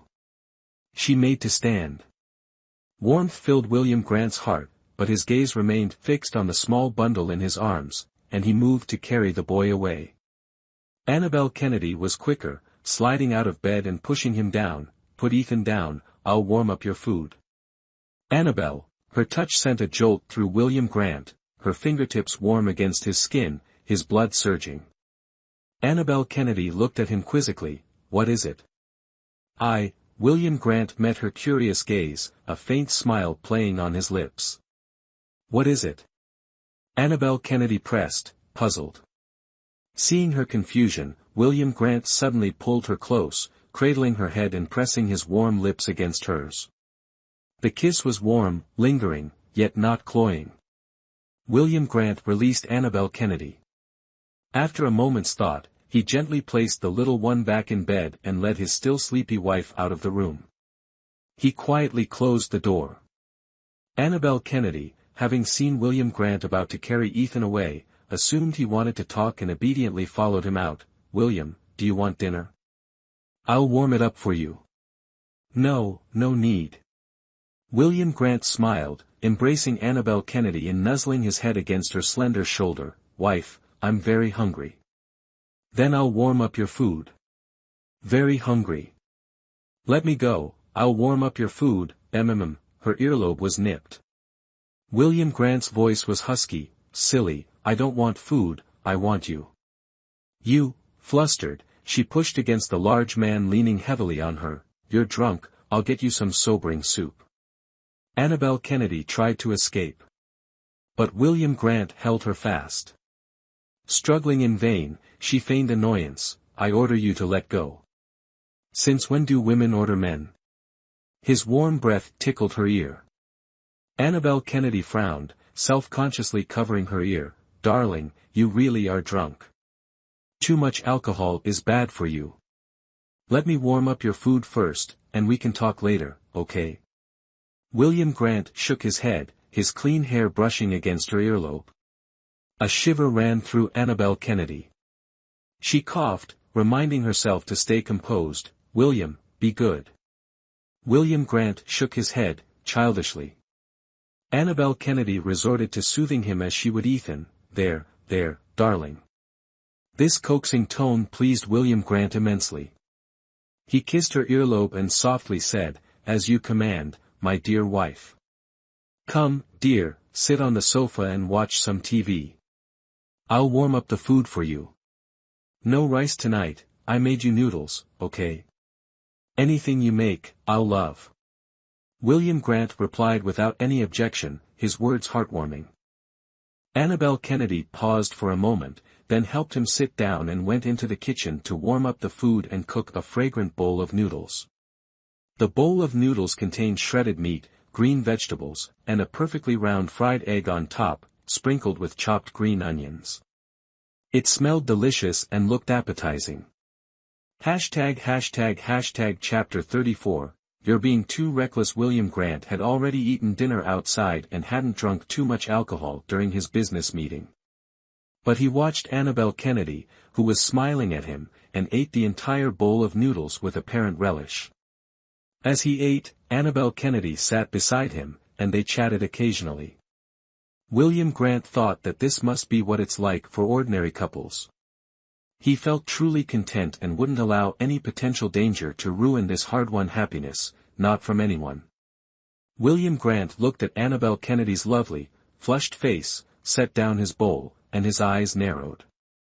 Annabelle Kennedy, oblivious to his changed expression, cleared and washed the dishes, then prepared to coax him to bed.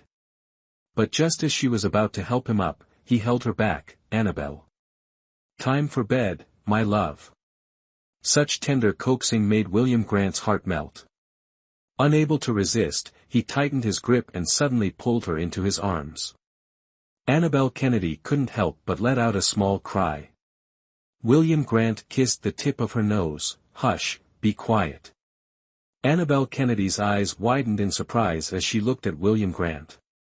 William Grant's alluring eyes, gentle as if he were playing a role, gazed at her passionately. "My love, you're so beautiful."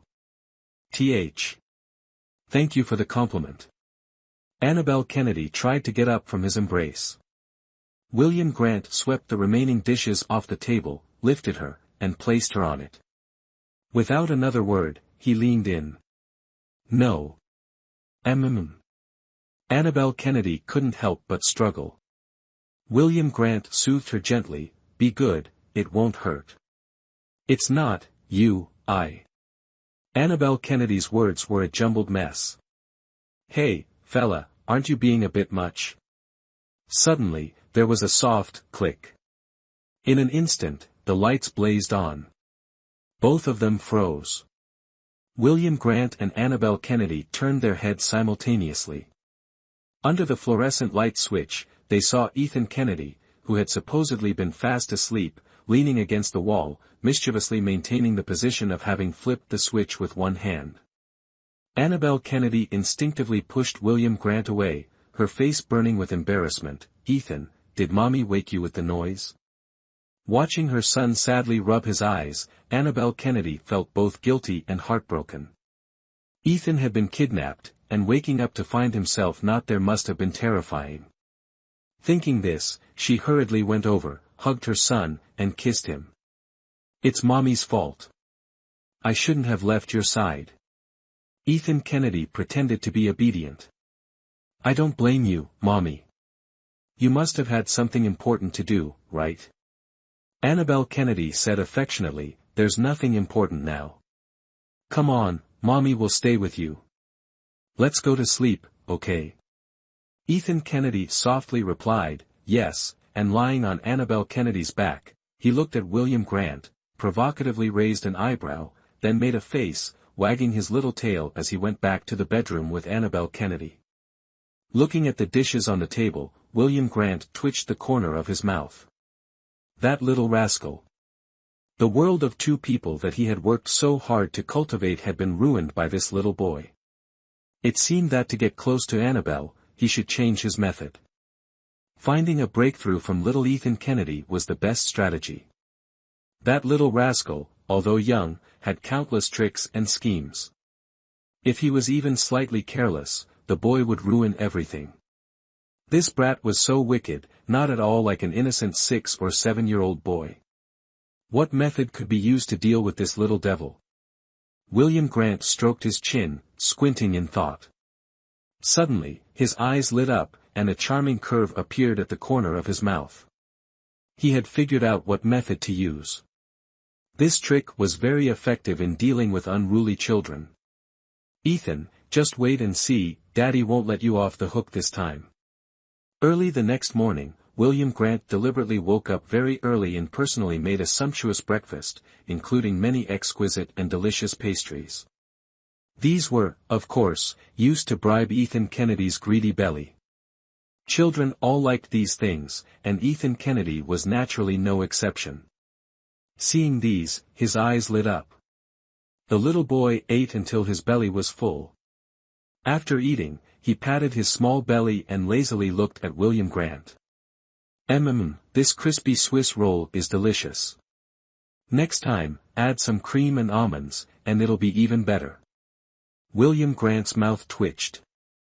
Annabelle, seeing a bit of cream on the corner of Ethan Kennedy's mouth, frowned and said disapprovingly, "Ethan, you shouldn't eat too much cream and sweets for breakfast. Eating these things as a main meal isn't good for your health." Ethan Kennedy nodded, conveniently shifting the blame to William Grant. "Next time, Daddy, don't make these things for me. I just changed my baby teeth. Eating too many sweets will cause cavities.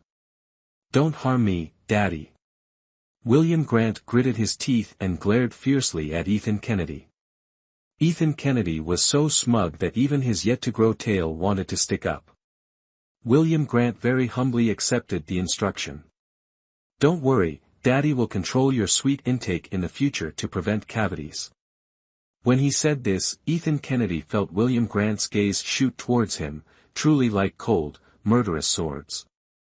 The pitiful little boy shrank his neck and told his mother, "Annabelle, Mommy, Daddy wants to kill me with his eyes. Mommy, save me. William Grant. Annabelle." From this day forward, Ethan Kennedy's benefits were reduced by 2/3, but that's a story for later. William Grant's solicitousness today made Ethan Kennedy very anxious. William Grant, mindful of his plan, looked tenderly at his wife and son and suggested, "It's a rare weekend, Ethan's off school, and I have nothing going on at the company." Ethan Kennedy, finding him long-winded, furrowed his brow and said with disdain, "Get to the point." William Grant's handsome brow twitched, his face filling with mock severity. "Son, I'm taking you to karaoke to battle for the mic." "Whoa." Ethan Kennedy's eyes lit up, and he immediately jumped off the sofa. "Buddy, your mother-conquering techniques are improving. I'll go change and be right back. Consider this a commercial break." Annabelle put a hand to her forehead in exasperation. "You spoil him too much." Ethan Kennedy had never been to karaoke, only seen it on TV. In his mind, it was a fun place with food and drinks. Free food and drinks. He was all in, throwing caution to the wind. As a responsible mother, Annabelle still objected. "No, Ethan's too young. Karaoke isn't a good place for him." Seeing Ethan Kennedy chewing on the corner of his shirt, looking like he'd die if he couldn't go, William Grant tried to persuade Annabelle. "Annabelle, remember Sophia? She invited us out for a get-together." Hearing this, Ethan Kennedy's expression turned strange. Sophia Turner. That woman was dangerous. Should he really go? Chapter 35, A surprise for my son. Ethan Kennedy hesitated, his integrity at stake. William Grant smoothly interjected, "Son, I have a surprise for you today. Want to know what it is?" Ethan Kennedy carefully assessed William Grant's smiling face, narrowing his eyes in a shrewd warning. "Listen here, bucko. Don't think you can pull a 'love me, love my dog' on me. Even if you treat me to karaoke, I won't hand mother over to you." William Grant nodded. "You're a loyal and devoted child." Inwardly, William Grant thought, "This little rascal is a tough nut to crack." William Grant still hadn't revealed the surprise. Only once they were in the car did William Grant lean back against the leather seat and look at Ethan Kennedy. "For this karaoke outing, I've invited not only your Aunt Sophia Turner, but also, the rising star, Sister Dan Dan. Is that a surprise, son?"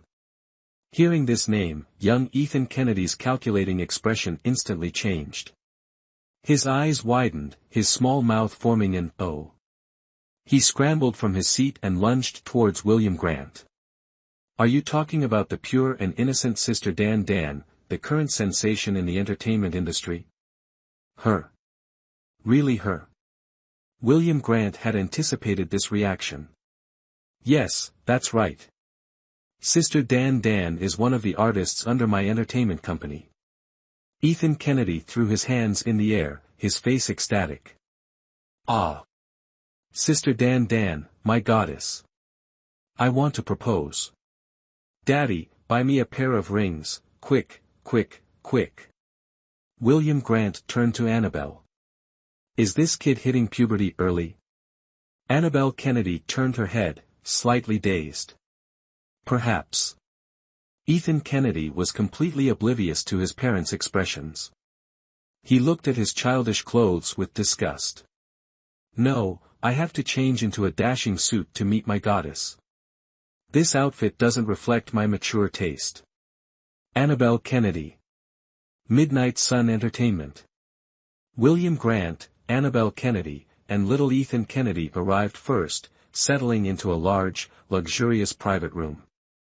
Unusually, Ethan wasn't curious about this new place. Instead, he sat alone, a whirlwind of expressions flitting across his face as he muttered to himself, lost in thought. After ordering drinks and fruit for Annabelle Kennedy, William Grant approached Ethan, his long legs bending gracefully as he sat beside him, his voice full of affection. What's up, little man? Lost in thought? Ethan Kennedy nodded seriously, yeah. Thinking about how to confess my feelings to Sister Dandin. Ethan's adorable.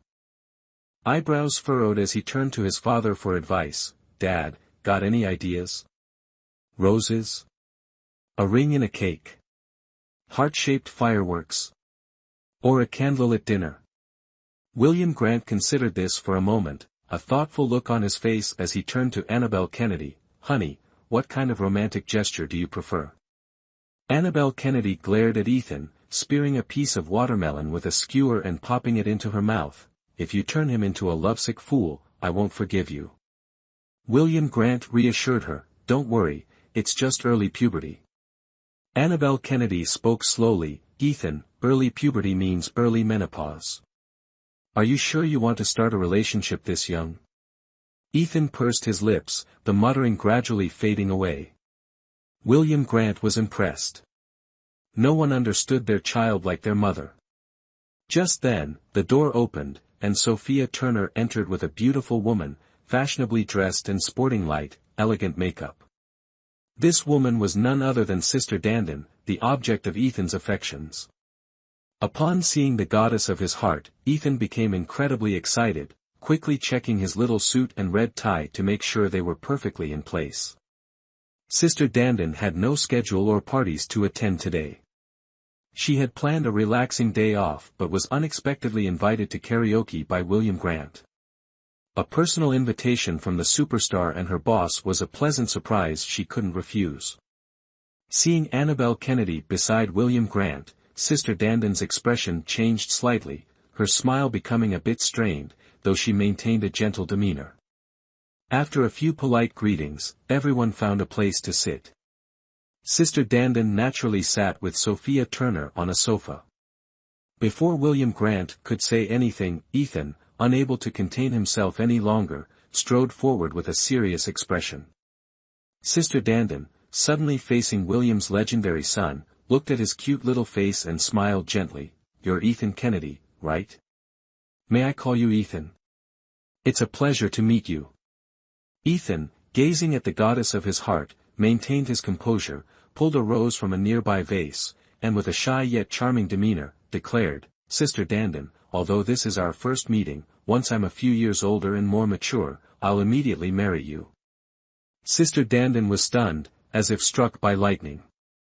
After a moment of silence, William Grant and Sophia Turner burst out laughing. Son, are you proposing? Shouldn't you ask me, your father, first? Ethan glanced up at him. Dad, what era are you living in? It's a time of free and democratic marriage. Don't you know that? Annabelle Kennedy quickly embraced her son, giving Danmy an embarrassed, apologetic smile. Excuse me, children often speak carelessly. He's just joking. Ethan pleaded shyly, Mother, you can't separate two lovebirds. This is my true love. You can't be a stepmother. Annabelle Kennedy clapped a hand over the boy's mouth. Hush, you little rascal. You're barely fledged and already talking about rebellion? No, you misunderstand me, Mother. Annabelle Kennedy kept her hand over the boy's mouth. Sister Danmy covered her mouth, giggling softly. So, I'll wait for you then. Ethan nodded with satisfaction. Don't worry, sister. I'll drink an extra glass of milk every day. I'll grow up fast. Everyone present couldn't help but chuckle quietly. Ethan's declaration of love brought the atmosphere in the room to a climax. After quietly asking Sophia Turner and Sister Danby to play with Ethan, William Grant took Annabel Kennedy's hand and quietly slipped out. William, Ethan is still in there. Shoo, it's all right. Just come with me. I have a surprise for you. William Grant led Annabel Kennedy to the riverbank. Fireworks were being set off, brilliant blossoms of color exploding across the sky, a breathtaking spectacle. Annabel Kennedy, mesmerized, had never seen such beautiful fireworks. William Grant embraced Annabel Kennedy from behind. Annabel, isn't this beautiful? Annabel Kennedy nodded. Yes, yes, the fireworks here are so beautiful, truly beautiful. How did you know there would be such beautiful fireworks tonight? ####Chapter 36, Wedding Ring. William Grant's lips curved into a suggestive smile. It's not surprising to know these things for the one you love, is it? Annabel Kennedy was stunned, her face flushing. It wasn't the first time she'd heard William say such things to her, but every time she did, she felt shy and a little sweet. William Grant, seeing the fireworks reflected in the face of the woman in his arms, found the joyful expression in Annabel Kennedy's eyes utterly captivating. William Grant couldn't resist lowering his head. Annabel Kennedy's fingers, resting on his chest, unconsciously twitched, clutching his shirt. In the beautiful twilight, amidst the enchanting night scene, William Grant and Annabel Kennedy kissed passionately by the riverbank. Their two hearts unconsciously drawing closer. Seeing Annabel Kennedy somewhat dazed, her expression sweet, William Grant's eyes crinkled with amusement, a sly smile playing on his lips as he pulled a small, jet-black velvet box from his pocket. With a click, a dazzling diamond ring appeared, mystical and sparkling. He took the ring from the box. Gently taking Annabel Kennedy's right hand, which rested on his shoulder, he located her ring finger and slipped the ring on. The unusual coldness brought Annabel Kennedy back to her senses. When she clearly saw what was on her hand, she was truly astonished. Even a layman like her could see the priceless value of the item. Looking into William Grant's charming, smiling eyes, she stammered, "William, what is this?" William Grant, anticipating her reaction, embraced her reassuringly. "Annabel, you're my wife now. This is to bind you to me.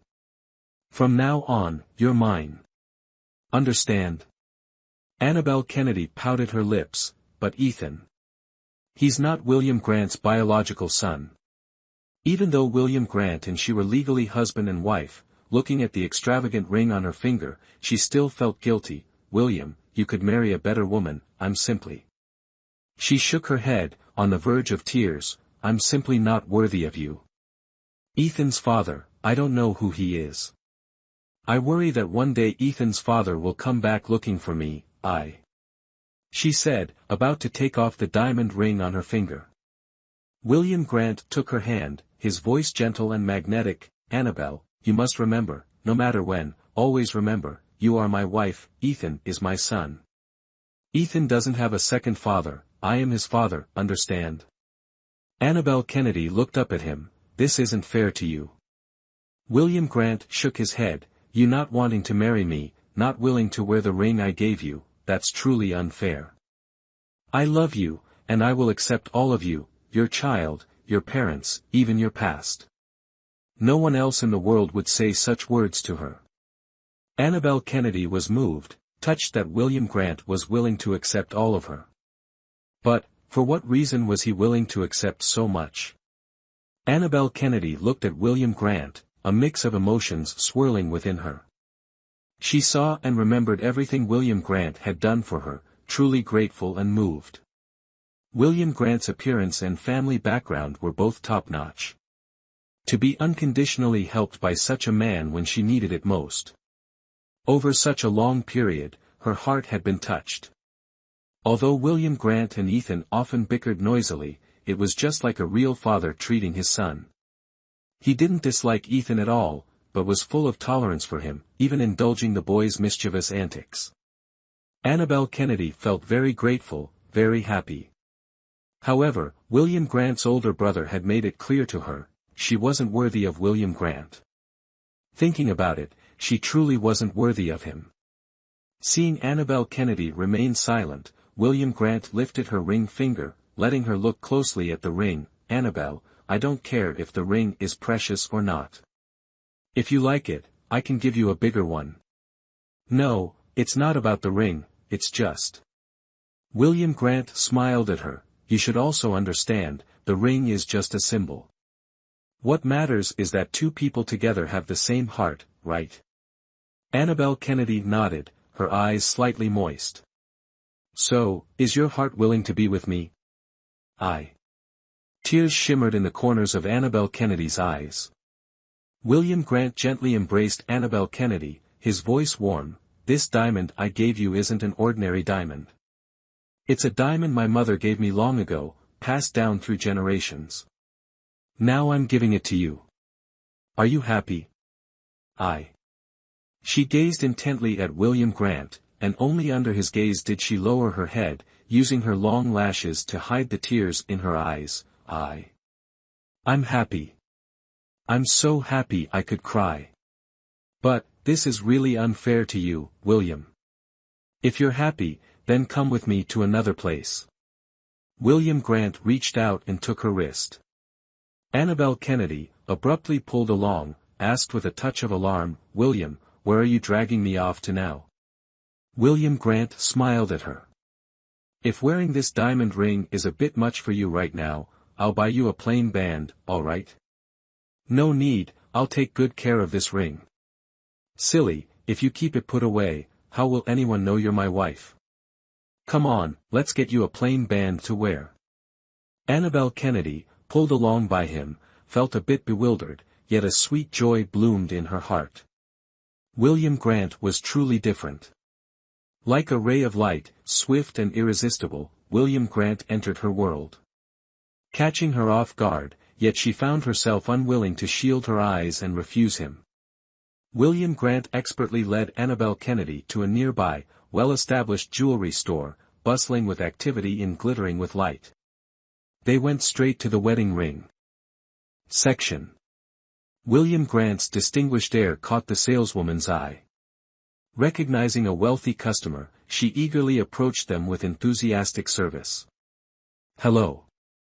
William Grant smiled, and Annabel Kennedy gave a shy nod. "How can I help you?" William Grant, holding Annabel Kennedy's hand, gently pressed her knuckles against the crystal counter.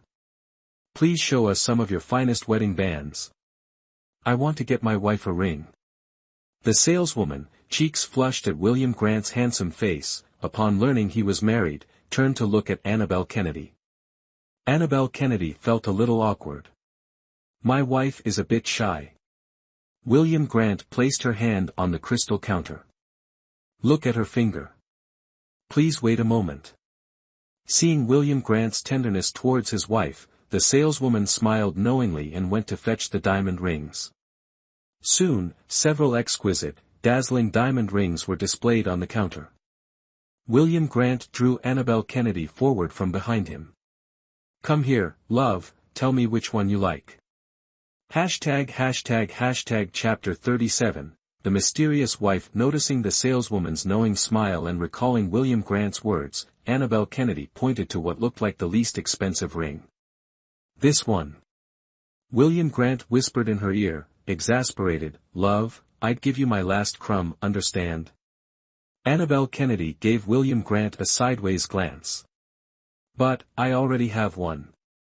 As she spoke, she pulled out the large diamond ring William Grant had given her. The large diamond ring, once revealed, sparkled brilliantly, startling even the saleswoman. "Th this." William Grant quickly took her hand. "All right, no need to show it off." William Grant sighed helplessly, glancing over the wedding bands.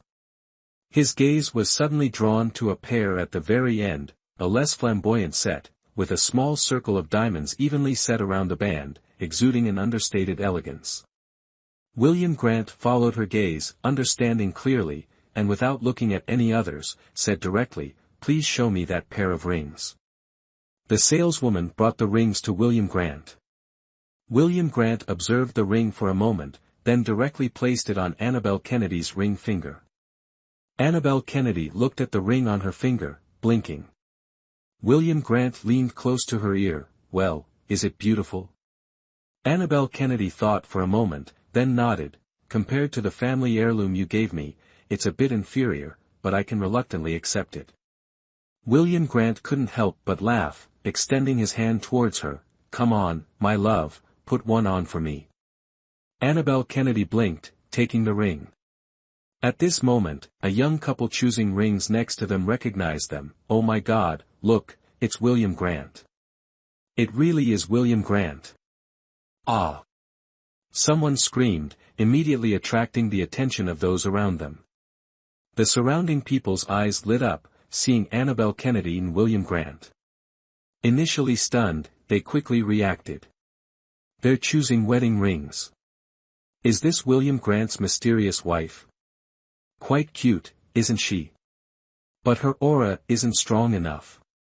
William Grant is so charming, to be with such a bland girl, is it really?" Before she could finish, William Grant held the back of Annabel Kennedy's neck, placing a deep kiss on her lips. "Ah!"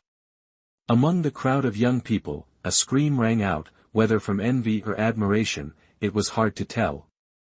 A series of click, click, click sounds followed. The next day, the front-page news of all the newspapers was this story, with William Grant and Annabel Kennedy's kissing photo taking up a whole page. The top floor of the Grants Corporation. With a bang, David Grant threw the newspaper onto the table. His face was pale, his lungs felt like they were about to explode. "William is really getting more and more outrageous. A little single mother has bewitched him to this extent. It's truly a disgrace to our Grants family." The scene of William Grant and Annabel Kennedy kissing at the mall caused a fierce storm in the entertainment news, radio, and television. And it successfully attracted the attention of a large number of fans. William Grant's wife was immediately revealed, and her background information was thoroughly investigated by various parties. Ethan Kennedy sat cross-legged on the large sofa in the house, his small face puffed up with displeasure, staring intently at the enormous LCD TV in front of him. The picture of William Grant kissing his mother deeply agitated the little boy, so he was considering whether to go on a hunger strike to express his integrity.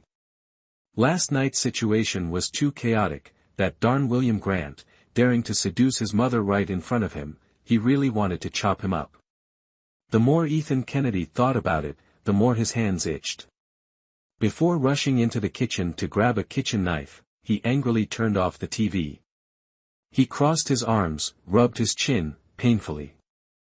Self-criticizing, "It's all because I was mesmerized by the goddess's beauty yesterday that I gave that lecherous William Grant the opportunity to take advantage.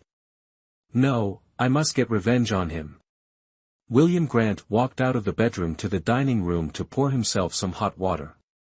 Ethan Kennedy stared at him, a glint of emerald green flashing in his eyes. William Grant certainly noticed the strange look the boy gave him. Could he be plotting something again? After breakfast, William Grant, as usual, took Ethan Kennedy to kindergarten. Ethan Kennedy obediently followed William Grant to the parking lot, but before getting in the car, he suddenly said, "Wait, I don't want to go to kindergarten by car today." William Grant raised an eyebrow. "Makeup classes are still classes. Are you sure you want to skip school? Makeup class is my foot." He deliberately signed him up for drawing class to get rid of this little light bulb. Ethan Kennedy frowned, feigning illness like Lin Dayu. "I ate something wrong this morning. What should I do?" "Daddy, I'll throw up if I sit in the car." William Grant. Their eyes met, an invisible spark flashing between them.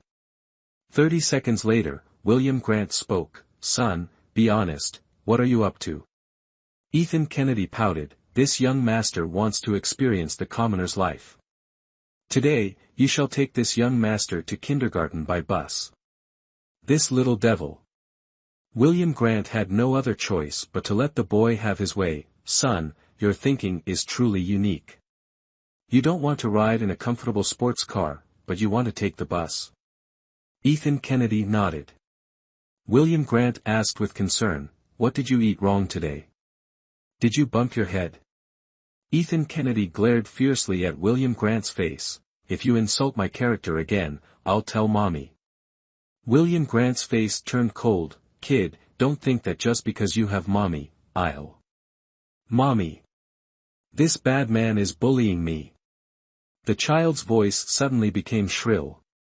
The surrounding people were stunned, turning their heads to look at the father and son with strange expressions. William Grant hurriedly covered Ethan Kennedy's mouth, the corner of his mouth twitching, and smiled as he picked up the boy. Good boy, where's the bad man? You must have seen wrong. Wah wah wah. Humph humph humph. Toot toot toot. Ethan Kennedy kept spitting. William Grant could only endure this little white lotus, carrying him to the bus stop. There were quite a few people waiting at the bus stop. A public figure like William Grant wasn't suited to appear in such a place, but there was no other way.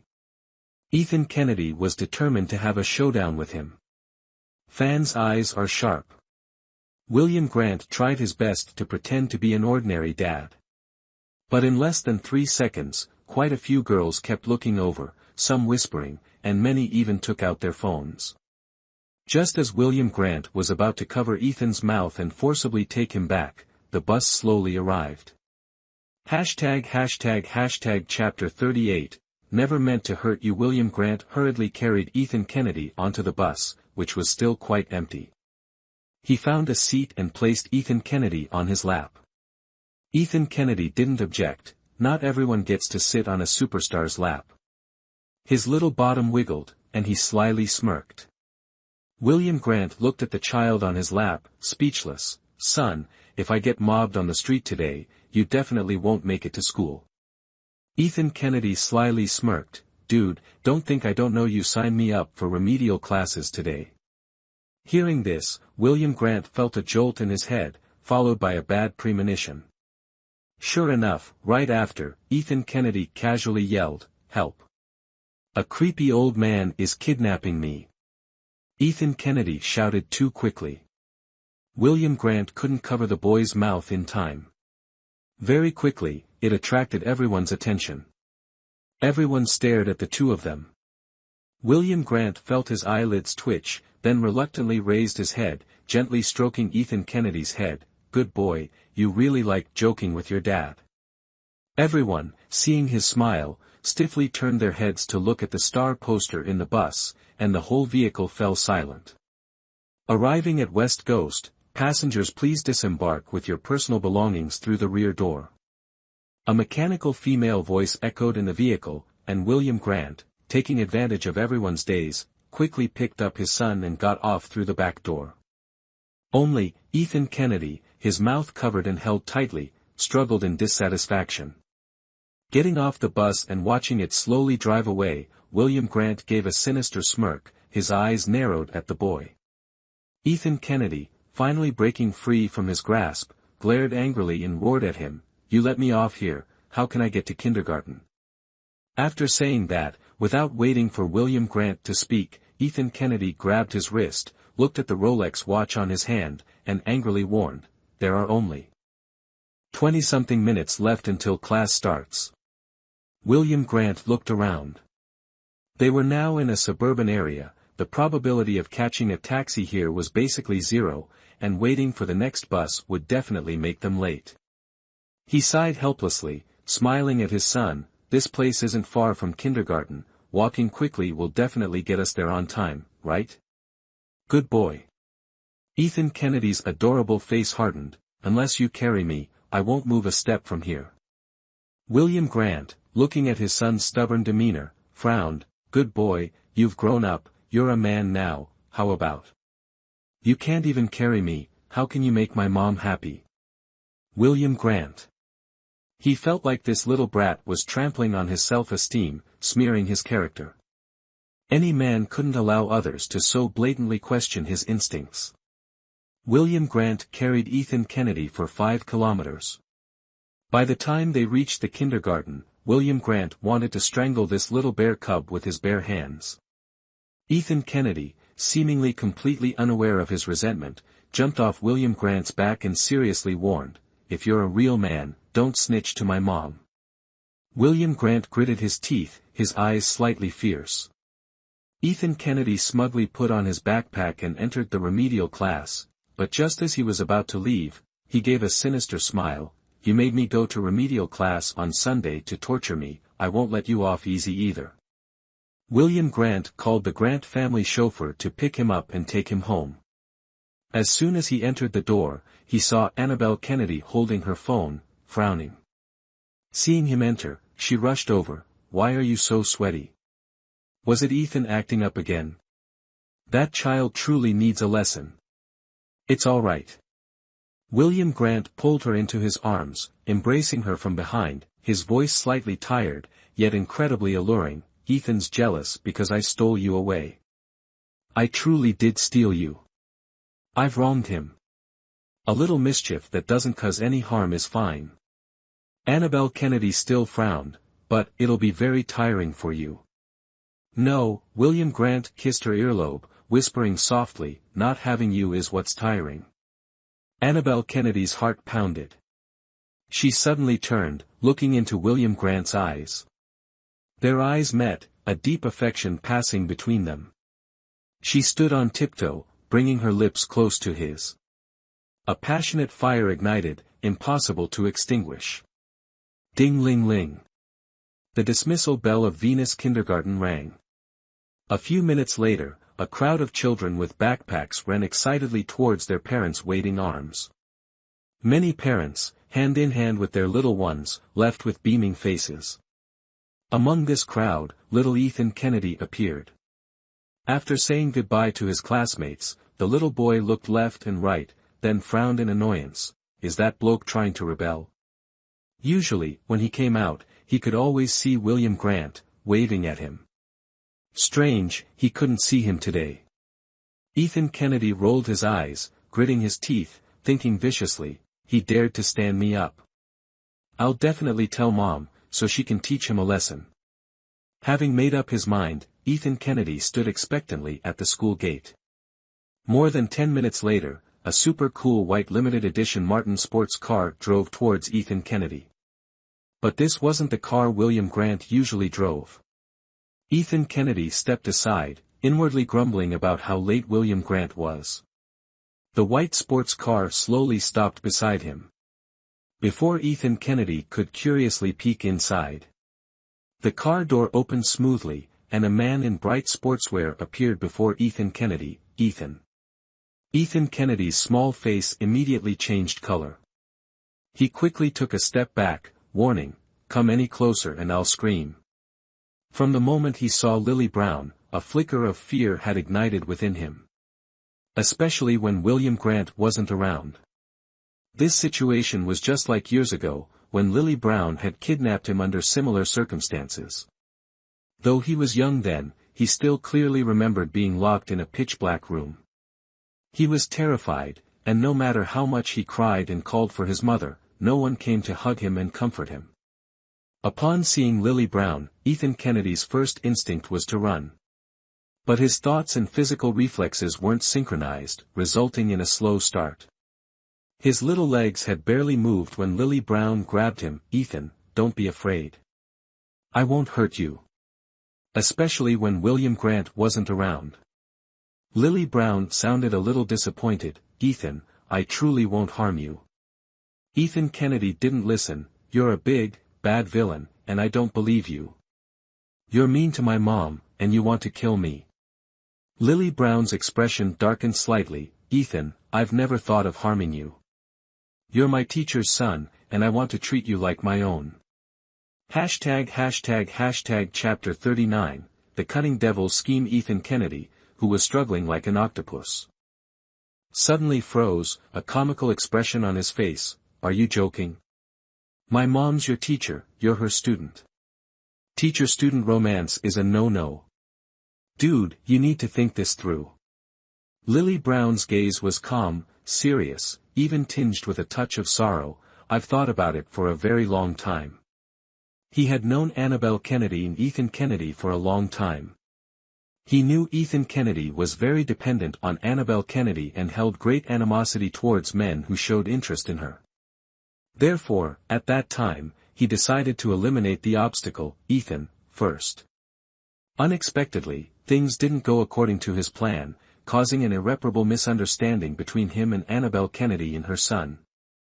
Lily Brown looked at Ethan Kennedy, lips pursed. Ethan, I know you've always blamed me, but I truly didn't want to hurt you. Can you forgive me? Ethan Kennedy rolled his eyes, as if he'd heard the funniest joke. Forgive you? Look at you, just grabbing me like this. How can I forgive you? Lily Brown looked at Ethan Kennedy, her eyes dark. If I let you go, you'll run away immediately. This child wasn't like his mother didn't play tricks, but this child was a sly one. Seeing Lily Brown's unwavering resolve, Ethan Kennedy thought for a moment, then closed his eyes and yelled, "Help! Murder! Help, mm." Ethan Kennedy was young, but his voice was loud. With such a yell, many people around looked over. Seeing a jade-like boy like Ethan Kennedy being grabbed like that, it looked every bit like a kidnapping. But looking at the person grabbing him, they fearfully looked away and continued on their way. What's going on?